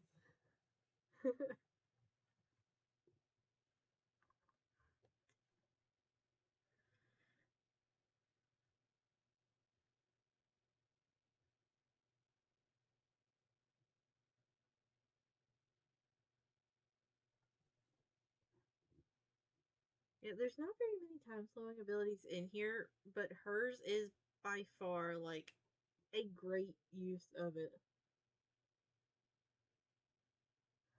That's, there's a lot of them that I wish I knew how they discovered them.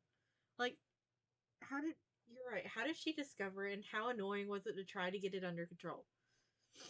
Like, was she just like chilling in her room one day, thinking about wanting, like, thinking about like writing something, and started writing, and then came out with a finished book, and it's only been like 20 minutes or something?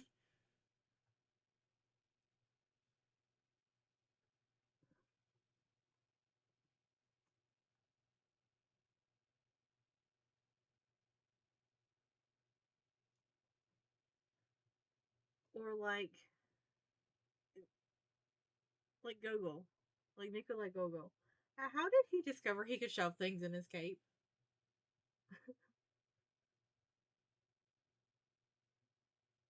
Like I you don't ever get to like meet a whole lot of family of these characters. Like I mean, you get to meet Junichiro and his sister, but that's about it.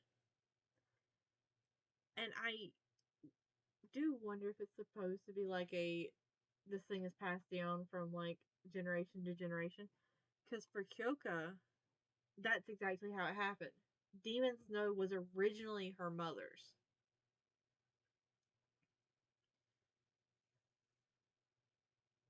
But I would love like origin stories for how all of these characters discovered it. That that must have been it.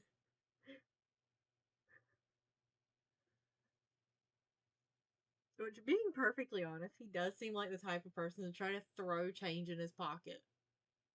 Like, actually just, like, throw it. So it wouldn't surprise me if that's if that's how that kind of thing happened.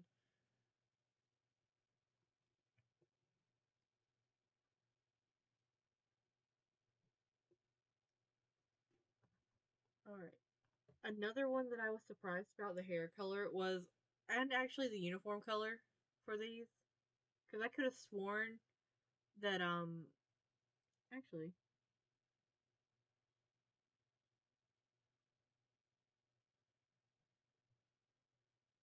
let me look something up real quick.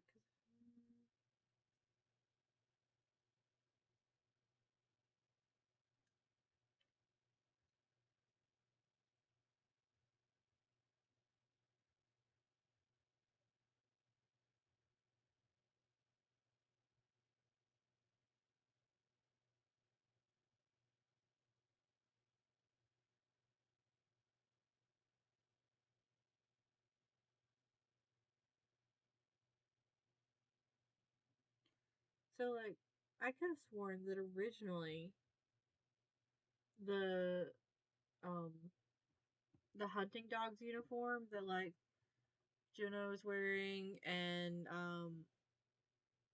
Teruko and Techo are wearing was green. Like I could have sworn in the for the colored panels of the manga it was green. So I was really surprised when I first saw the uniforms and they were red. Also, Teruko. Um I'm just gonna put her here. Actually I'm gonna move him down here. But like she's alright. She likes Fukuchi a little too much.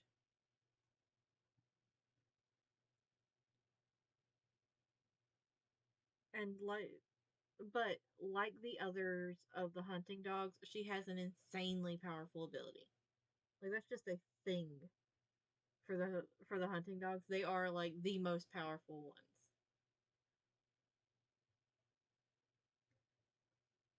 But her ability is called Grasp of the Soul, and it allows her to manipulate the age of anyone she touches.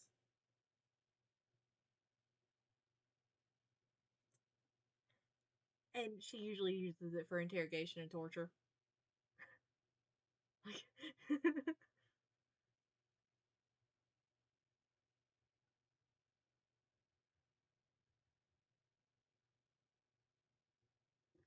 so yeah, she's got an interesting ability, but I'm just not all that big of a fan of her.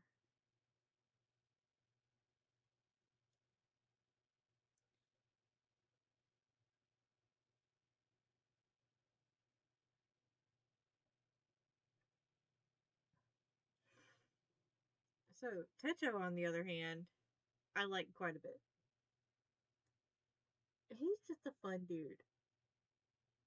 He's a bit of a strange one. Uh, he eats things that are the same color.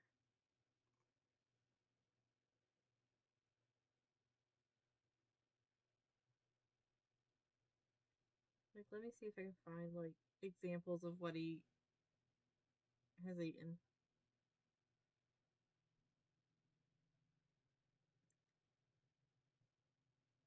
Ah, good. We do. Uh, I had forgotten about that part. Jeez. Okay. So he'll eat things like shichimi spice on strawberries, which is like a it's like a 7 spice powder thing. He'll eat like sugar on white rice, like just because the colors match.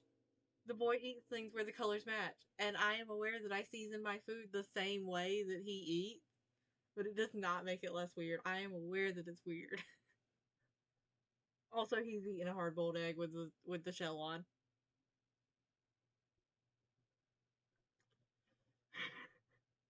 So yeah, gotta love Techo.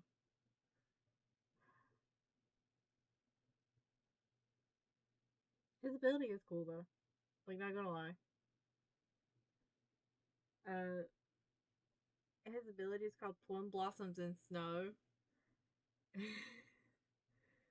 It allows him to increase the size, shape, and length of his sword. But as far as we know, it's only applicable to the saber that he's carrying. Like, we've never seen it into any other weapon. I think there's also a distance limit. I don't remember how long the distance limit is though, because I remember it being much larger than what they originally thought it was.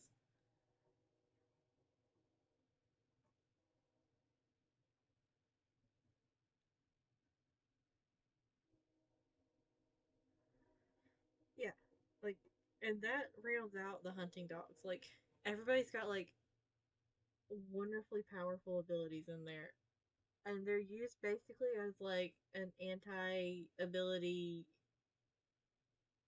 like big, like if you can't, if you have failed with everything else, you call them in to take down your enemy with an ability. Yeah, good point. When you can change the shape of your sword, you don't really need another one. Yeah, but also he's something tells me that he would be unnaturally attached to that sword, which is okay if he is, especially if that's like the source of his ability, like the one thing that he can use his ability through.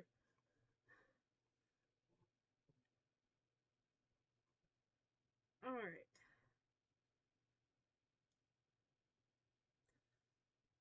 Oda Sake, Oda Sakunosuke. Um, he's going to go in B tier. Not because I don't like him, but I feel like we don't get to see enough of him. Like, how do you accidentally get legally married? You just live together too long?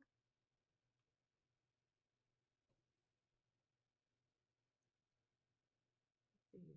Where is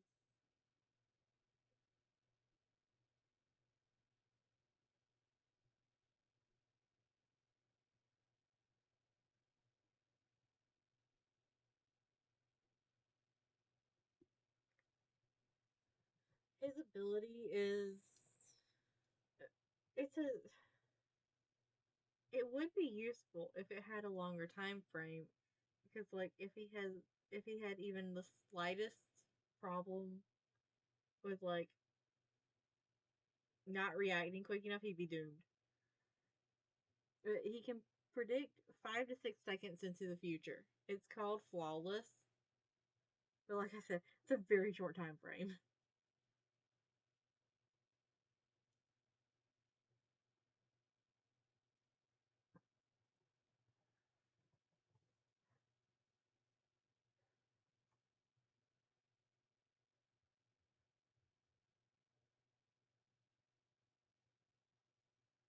Also, he is the third out of the ones that used to work for the Port Mafia, like all together. Well, kind of all together. Like they all like hung out and drank and talked and stuff like that. It was Oda Saku, Ango, and Dazai.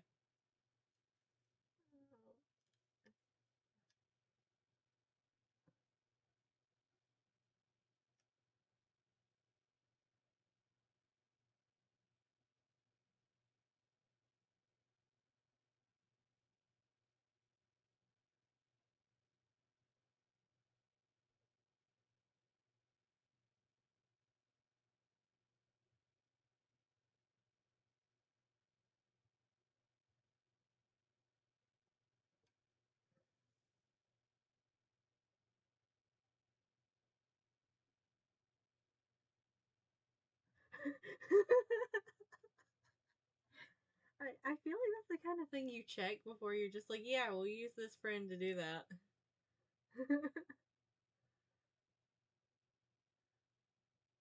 Note to self: if I ever like do any kind of like bit at any point, I gotta double check and make sure that whoever's playing the priest is not actually ordained.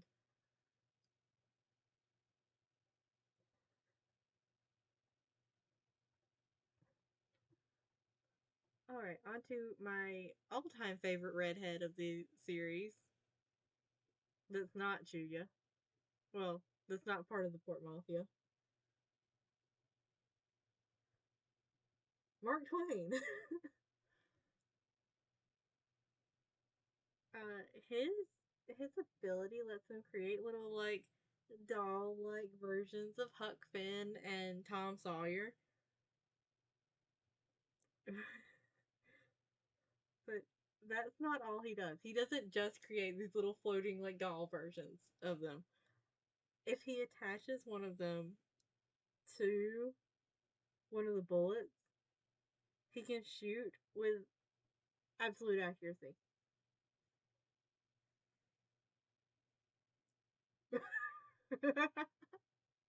Well, that's a turn of events.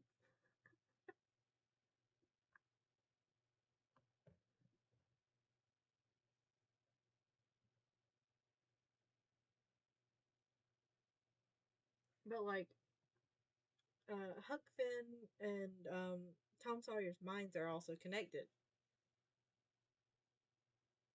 So if he shoots a bullet with like Huck Finn attached to it, he can also use Tom Sawyer as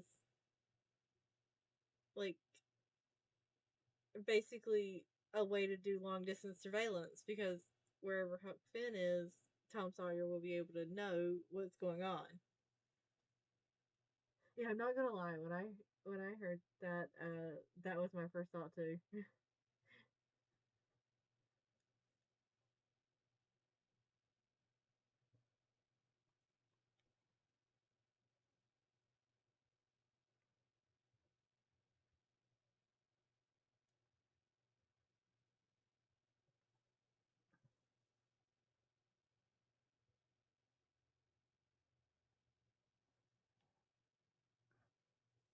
I forgot there were this many characters in Bungo Stray Dogs. I'm not gonna lie. I think this alone has taken like the past hour, and I'm not done with it yet.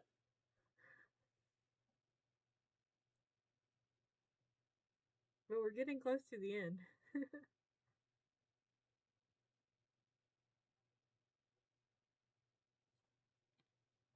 All right, Kenji,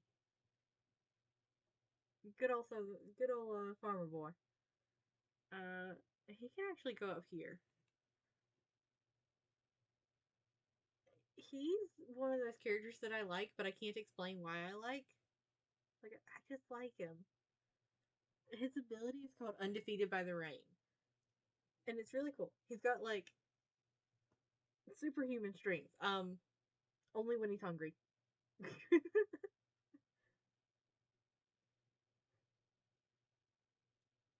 He also has like superhuman durability.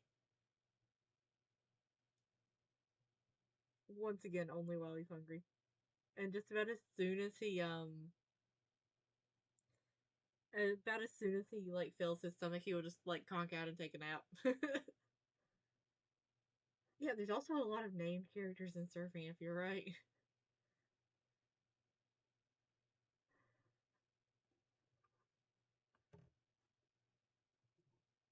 Because they do like make a point in Surfing of making sure that even like small characters have names, which is nice. Because then you're not sitting there going, I really like this character, even though they were in it for a little bit, but I wish they had a name.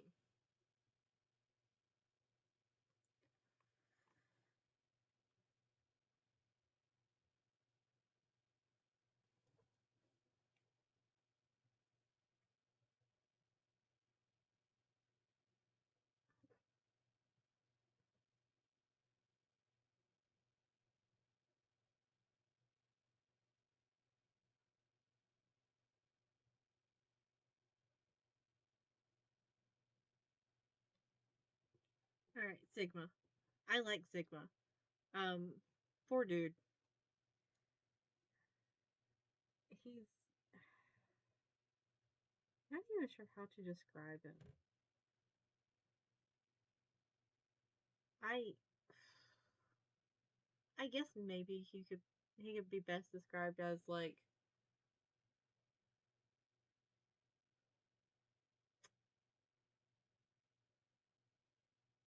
did not ask for this. Like, there's a thing in Bungo Stray Dogs that I don't remember what it's called, but it's a book.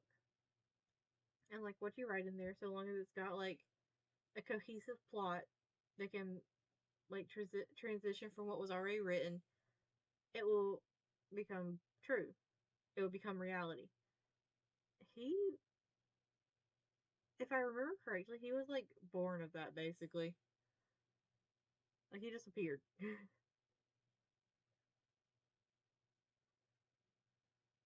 He does have the ability of information exchanging. Like he can touch somebody and give them the information they want to know most while he gets the information he wants to know.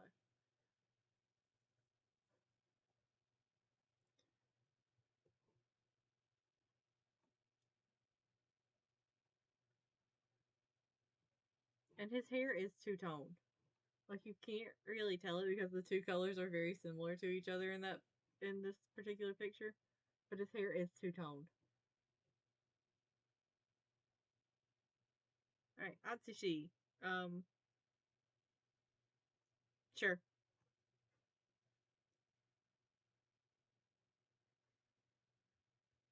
Um, what exactly is the name of your ability, Atsushi? He can turn into a were tiger. And at the beginning of the series he had no idea.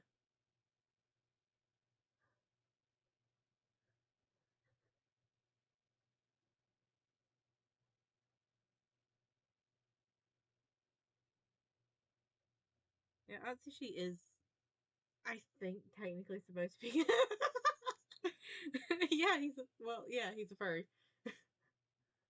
Not by choice. It's called Beast Beneath the Moonlight.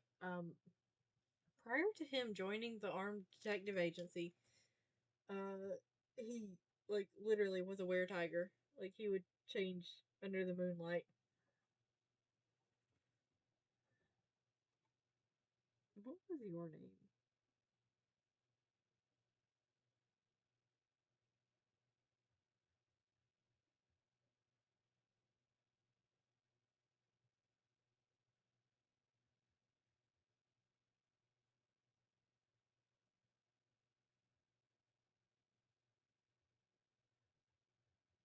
Ah,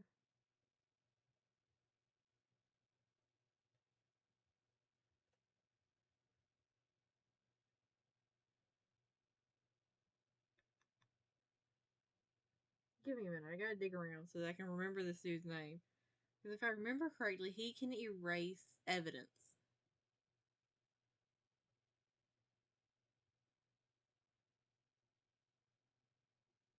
But that being said, I gotta figure out. I gotta remember what his name is. Is it? Hold on, I think I may have found it quicker than I thought it was going to. I think it's Mushitaro. Yeah, Mushitaro.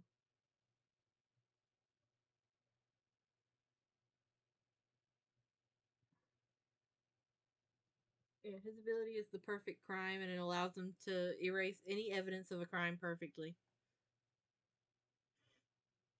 He had to suffer through getting trapped in a book, but like through text message. So he can actually go up here because I do like him a lot. His friend can go here. I don't remember his friend's name, but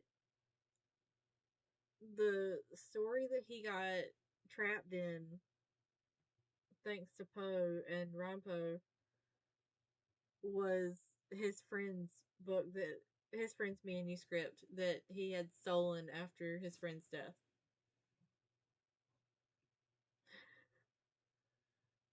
Like, could you imagine getting trapped in a book? But imagine getting trapped in a book that you stole from your dead friend and tried to sell.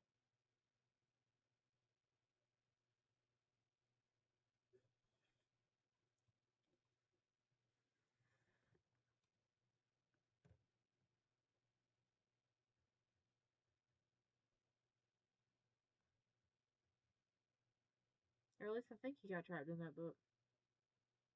Because I'm pretty sure that Poe, like, retyped it up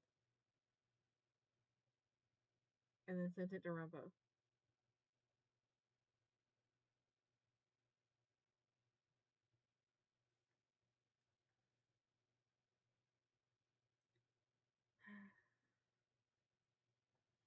I wish they had a bigger picture for Brom here. Like, because just seeing his face does not give you the true, like, oomph of his character design. Like, his character design is fascinating. Because he's, like, basically just, like, the bottom of, like, the pecs up with a sword shoved in him. That being said, I like him. I like his snark. He got some sass. He also really just wants to sleep.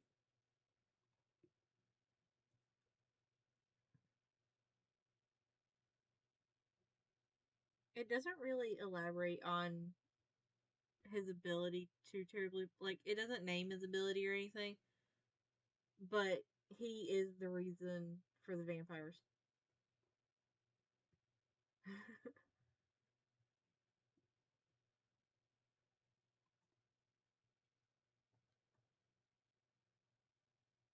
I'm still trying to figure out who this last one is because I almost think it's Shibusawa, but it doesn't look like Shibusawa.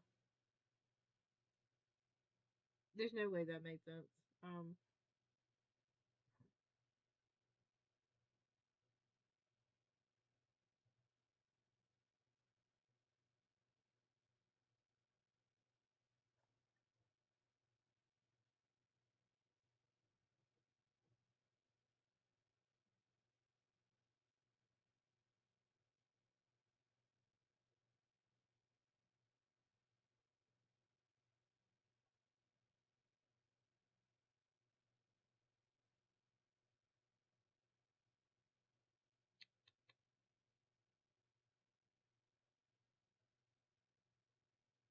no, it can't be because he's only got one hairstyle and that's not it. I have no idea who this character is. Like none. And I know I should know. But it's also, like I said, it's also been a while since I like read or watched Bungo Stray Dogs.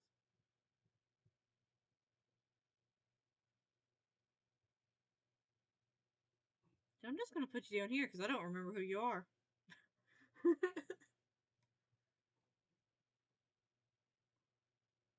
All right.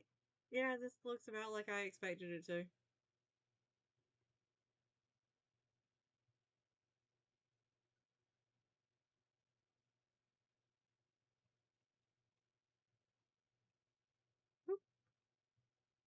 Now on to the next one. Twisted Wonderland.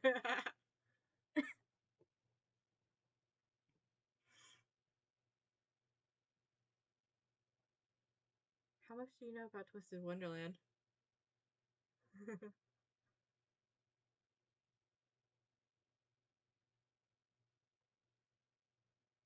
Because this one doesn't have Rolo.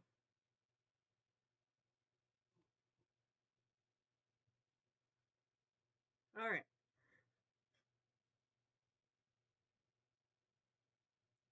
I have not read chapter 6 or 7 of or book 6 or 7 of Twisted Wonderland.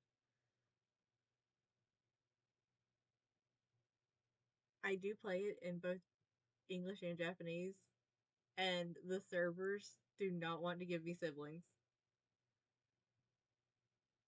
Like, I have Floyd on one server, and I have Jade on the other server, and I have Ortho on one server, and Idia on the other server, and I just want to be able to put them both together. Actually, now I think I've got both Idia and Ortho on English server. So I think I got Ortho's birthday card. Ow! Fuck. Everything's good. I tried to get comfy and tripped over myself. Alright, so Train. I'm sorry, I just don't like him. He's the like history professor there. He's based on Cinderella's stepmother. I'm pretty sure. Now, Cruel, on the other hand, yes, he is based on Cruella de Vil.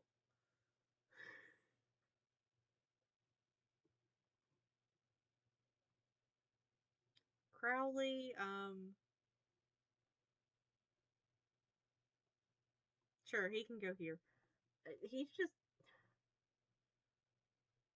the man, like,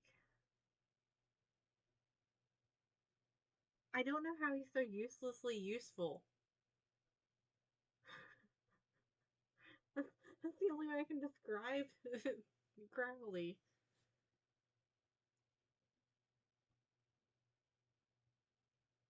Crowley and Grim are both like original characters to the game. Speaking of, this is Grim. I like Grim. Grim is fun. Sam is based on what's his name from The Princess and the Frog, the villain in that. I'm putting him up here. Yeah, Grim is cool. Uh, he's a little shit, but I love him.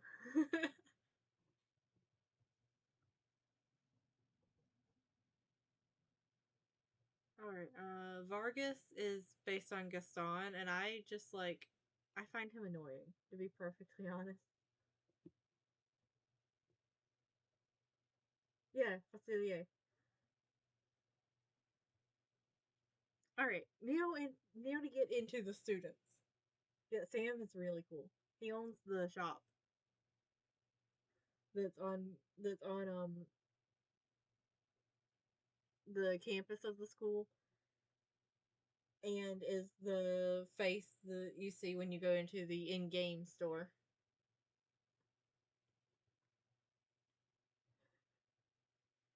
Alright. Lilia. I love him. He's amazing. He is Bat Dad. He's also like my height. I think he might be a touch taller because I think he's 158 centimeters and I'm 156. But he is small, and he wears oversized clothes to make himself look cuter.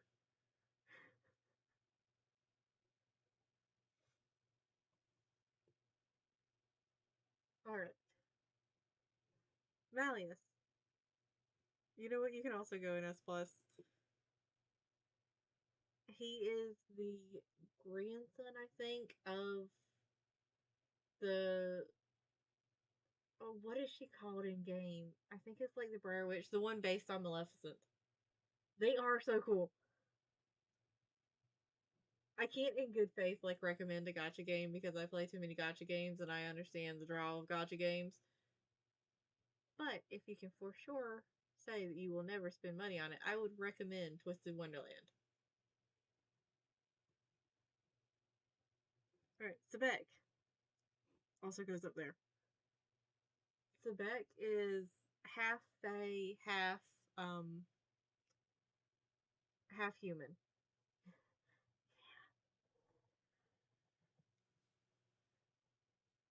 Like, so Lilia is a fae, Malleus is a fae. Sebek is half fae, half human, and does not like humans, and also very, very loud. So I have not, like I said, I haven't read the seventh book, which would be the book um that these first four characters, like student characters, would be in, because it's the Insomnia's book. But his little symbol for the loading screen is a lightning bolt, and he is very loud. And I always say that it's like thunder and lightning. He's also very, very loyal to Malleus, which I love. Right, and Silver also goes up here. So Malleus is based on Maleficent, and also like the grandson of Maleficent, basically. Um, Silver is based on Sleeping Beauty. I don't think either of them. I don't know if either of them are like based on anything actually the movie. But Lilia raised Silver, and Silver does call him dad, which I can only imagine is very confusing to anybody who might overhear, because he tries not to do it in front of other people. But like, imagine being in like college with this dude and a guy who looks like he's about the same age as this dude, who's like 2 years ahead of him, or is it what, 1 year ahead of him, and every once in a while you swear you hear him calling him dad.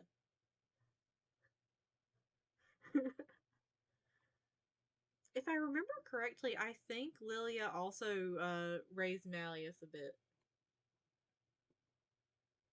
but I think more as like supervisor and babysitter rather than like actual father.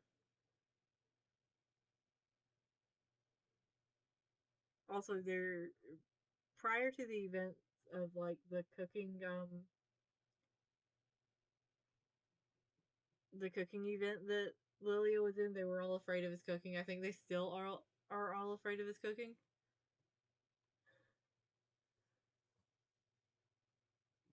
He's also like a game, like a night owl kind of dude. And if I remember correctly, he's also a bit of a gamer.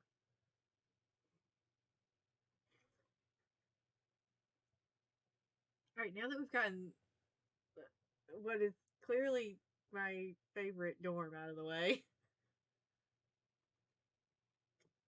we got Ace, who will go up here, and Deuce, who will also go up here.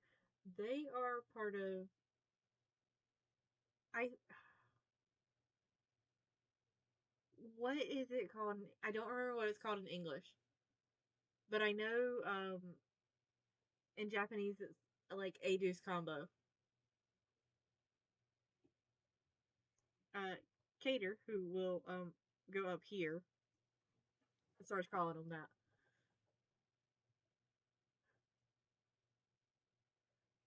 But I like Cater a lot.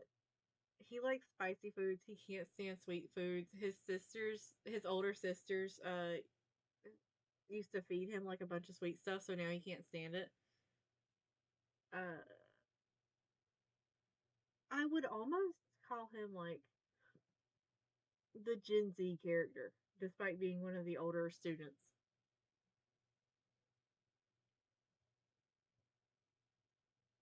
Because he uses a lot more like text slang in his speech.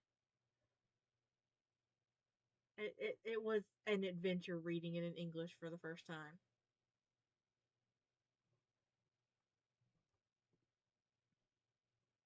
All right, Riddle. Um, it's not that I don't like Riddle. I just can't put everybody in S plus and S. Although I do like I do like both his magic, which is a magic color that cancels out your magic for a certain period of time, and well, until he takes it off. But he's also a fun character because he turns bright red when he gets mad. Like he turns the color of his hair. And he is the leader of the dorm for all of these others for Heart's Labial. Which Malleus is the leader of the Insomnia dorm. And is I think he's in the canonically Malleus is either in the top 10 or the top 5 most powerful mages in the world in game. He's also obsessed with gargoyles. Like that's how you meet him. He's like wandering around your dorm looking at the gargoyles.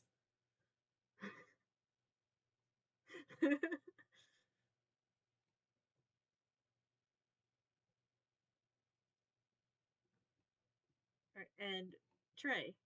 Trey will go up here. Um I like Trey. I like Trey's like unique magic. I think it's neat because he can change the taste of anything for you. So like for like the unbirthday parties and stuff that Hearts Levial throws because they're based on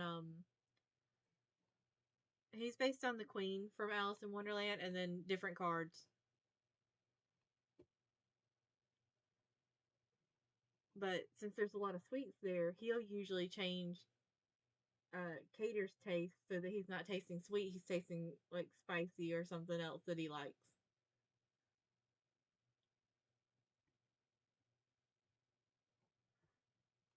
Also, there is not a single piece of art in that entire game that does not make me go, "Damn, that's husband material." Yeah, he could do that.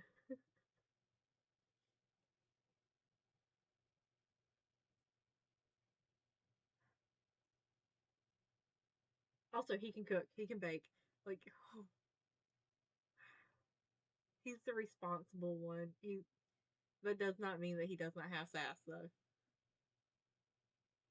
Also, he's been friends with Riddle since they were young.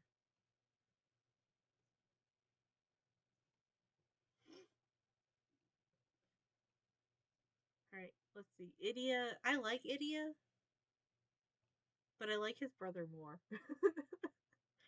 Like, I like Idia. Idia is like the neat gamer kind of guy.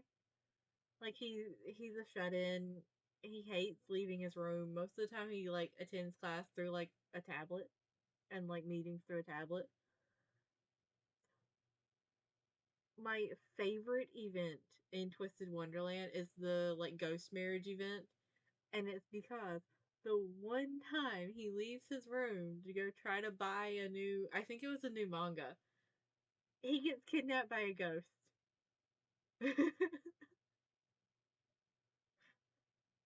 And like he's freaking out the whole time because he doesn't want to get married, and she's like, "You're perfect. You fit every description of my perfect man." And everybody's looking at him and going, "How the fuck do you fit every description?"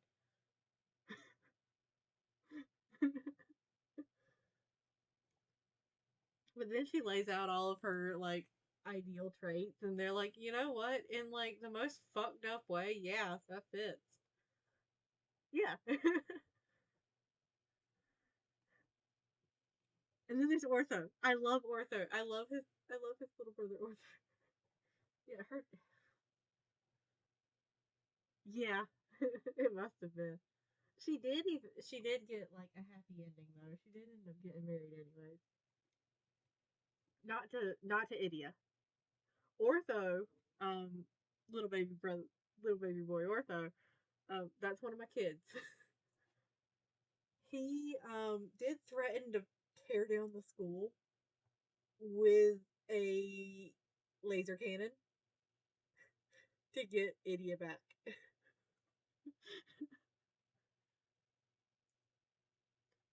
He is lovably extreme, I'll say.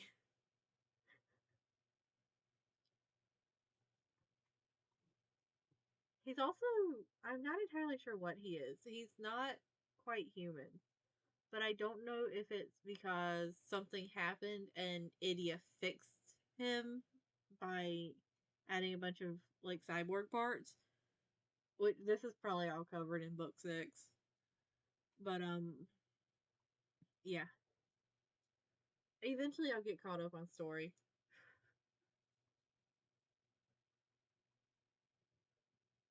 Like his cards, instead of being like birthday outfit or like birthday jacket outfit or like dorm outfit and stuff like that, it's like birthday jacket gear and dorm gear.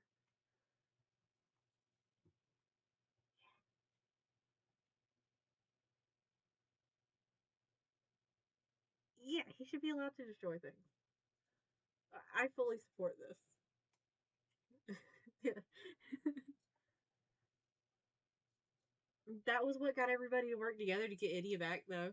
Like, everybody was going, well, he does just stay in his room all day. It's not like he's really friendly to any of us. It's like they were coming up with these.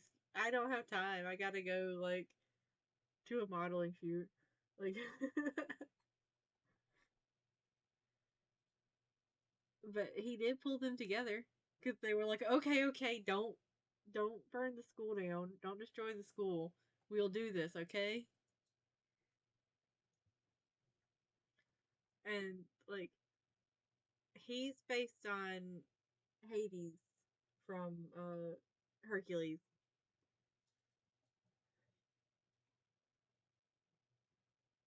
Let's see. Azul. Azul can go here. Azul is based on Ursula. And like his descent into Overblot was beautiful.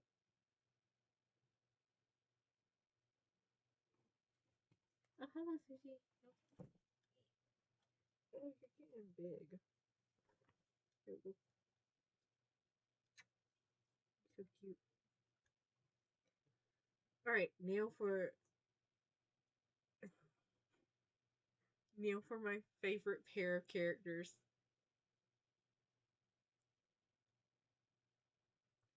We have Floyd and Jade, who are based on Flotsam and Jetsam. Floyd's magic can, I think if I remember correctly, can like deflect, but he is his moods are very unpredictable. Also, he's like obsessed with Riddle. Like he likes following him around and annoying him because he turns red. And then Jade, his ability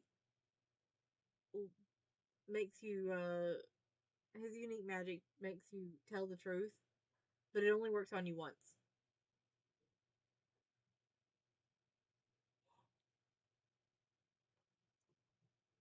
And like he loves mushrooms. Like he's in the Mountain Appreciation Club, I think it's called. He's the only member. He goes out to the mountains and collects mushrooms. Floyd hates mushrooms. They both like octopus.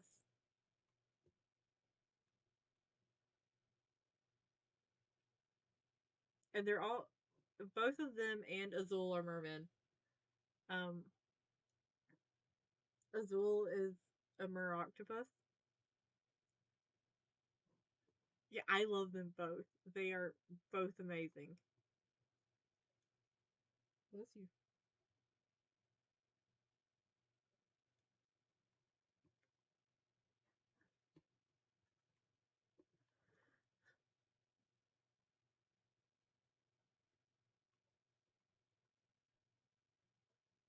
My all-time favorite is Vil, but we'll get to Vil.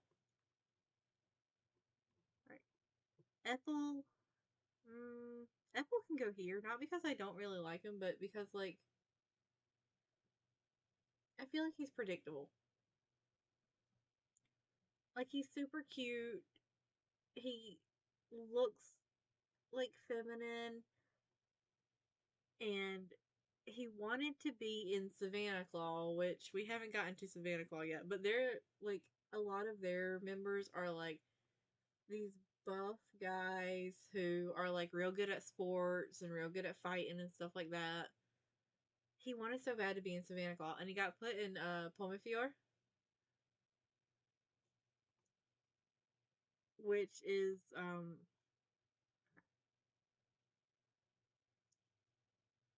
it. I almost would say the pretty boy dorm. Like they're very skilled at what they do. Like the head of the dorm is the one who can brew the strongest poison. So like it's not like he got put in a dorm that's not going to like pump out an insanely powerful like mage or sorcerer. What I don't remember exactly what it's called in this universe.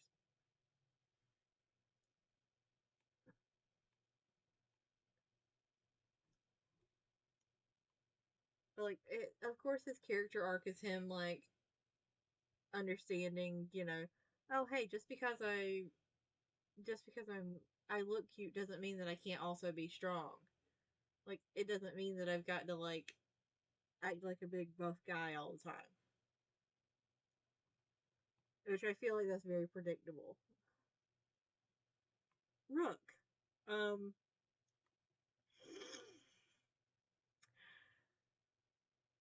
Look. I know there are people that really, really like Rook. They can like Rook. Um Rook terrifies me. And always has. Rook can live in this category and he'll probably be the only one in it. Because I do like him as a character. That being said, he does terrify me.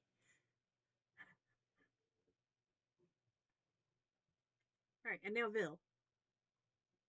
So Vil is based on the no, not in the good way. He likes like if I met somebody like Rook IRL, I would move, change addresses, change phone numbers, and make sure he could not get in contact with me again.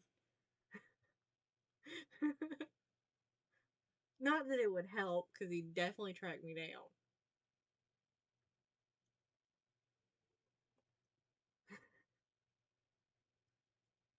But he is a fascinating character. I'll give him that. He is a very interesting character. So Vil is based on uh the evil stepmother from or the evil queen from Sleeping Beauty. And he brewed the strongest poison. He is the dorm head. Oh, and Rook is based on the Huntsman. I don't remember exactly if it's ever clarified what Ethel is based on.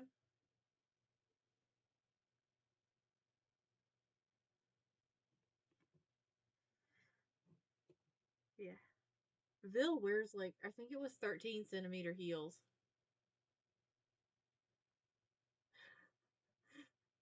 But it's I don't think it's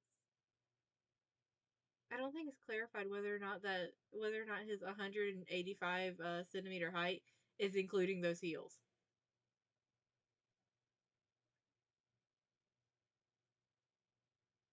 But like I want him to step on me.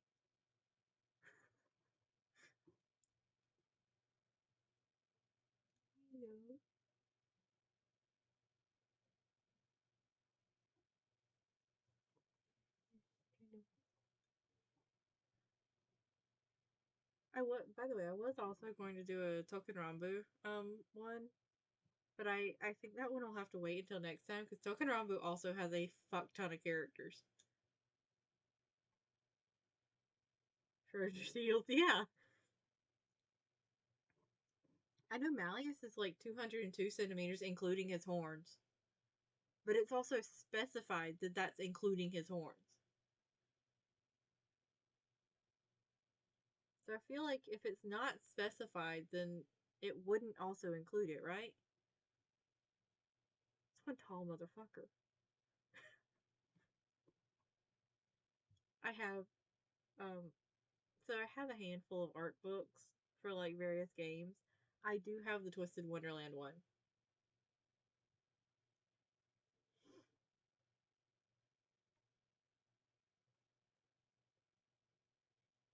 All right, Jack. Um I'm sorry, I just find Jack boring. He's a sweet character, and like he is one of the first years, and all the first years share a brain cell. Most of the time, it's with Jack or Ethel or Sebek, and not with Ace or Deuce. And he turns into a giant wolf. He is. I like him, but he feels like a very plain Jane kind of guy.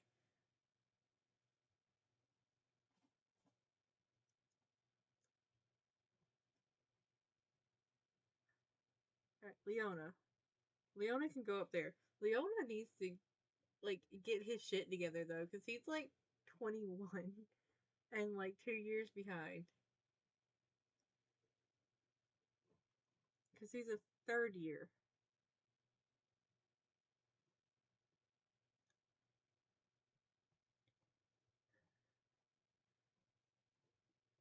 And he's based on Scar. And he has a major complex about his brother and his brother's kid. Which his brother's kid loves him. This is his brother's kid, by the way. I don't remember his brother's kid's name. Brother's kid can just stay in that category. Actually, no, his brother's kid can go down here because I don't really care about him.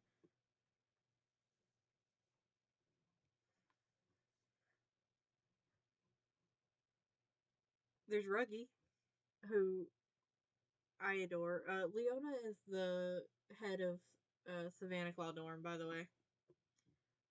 And I don't remember if I mentioned it, but Azul is the head of the Octagonale. I don't know if I said that right. Dorm. Ruggy is based on the hyenas from The Lion King, and I love him. Like in the Japanese version, he was my first SSR card. He likes he likes donut, and he likes dandelion donuts.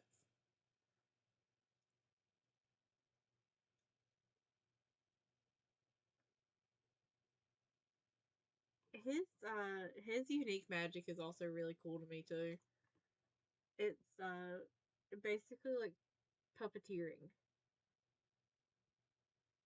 I don't remember exactly what it's called. Yeah, they would.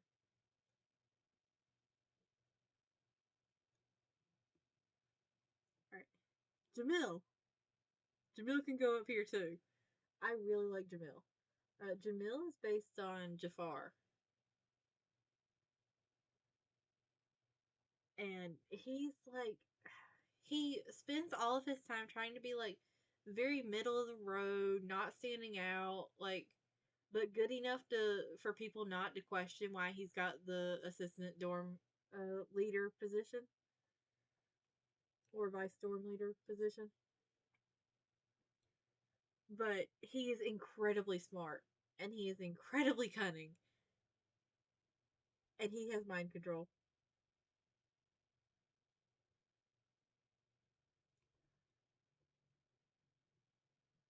And then this little ball of sunshine is Kaleem. Kaleem is the dorm head for Scaravia, and if I remember correctly, he's based on the Sultan from Aladdin. He his ability can produce water. Like that's his unique magic. And him and Jamil grew up together. Like Jamil is Kalim's family's servant's son, like that kind of thing. I adore both of them. I do favor Jamil more, just because he's more cunning. I will never be able to describe Kalim any better than Ball of Sunshine. That definitely has to be reined in by Jamil.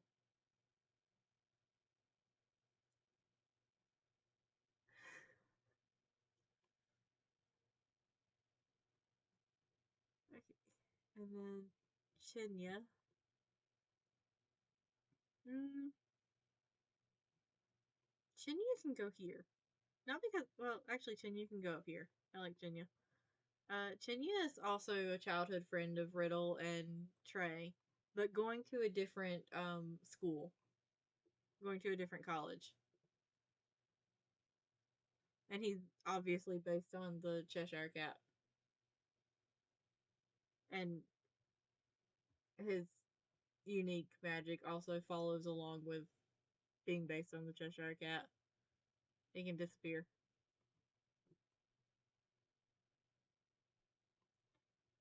Um, you know what? You can go down here. I don't remember your name, but I remember that you're based on Snow White and you are Ville's like rival. Who you are obsessed with. Hmm?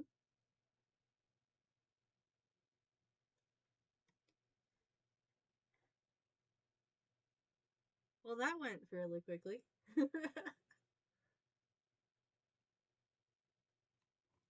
Yeah, this also lines up about how I thought it would.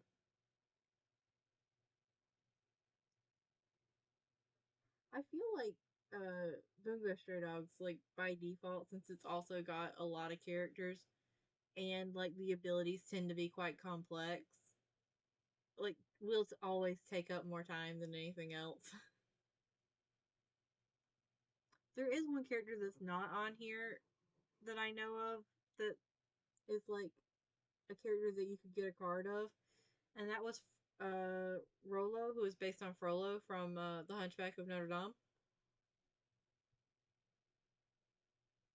Honestly, he'd probably share a category with Rook if he was up here.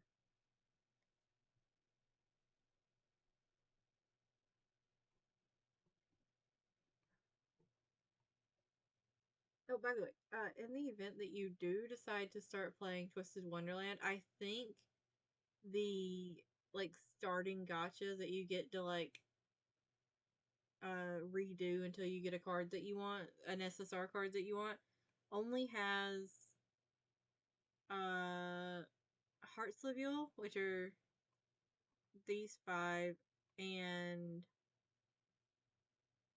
Savannah Claw in it. Because I think that it only goes based on what was released like at the beginning.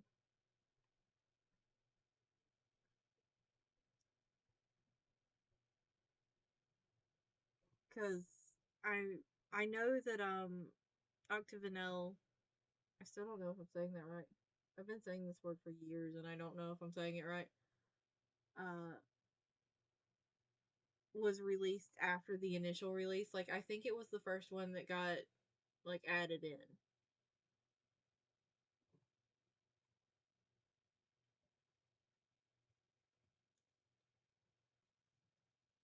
Yes, sushi. What are you trying to put your head in my armpit? Okay. I'm just gonna let you do that then. Yeah, I think this is where I'm going to end it. I need to make a note somewhere the next time I'm going to do the the Token Rambu one. Which I am so pumped about Token Rambu. Alright. Alright. Good night.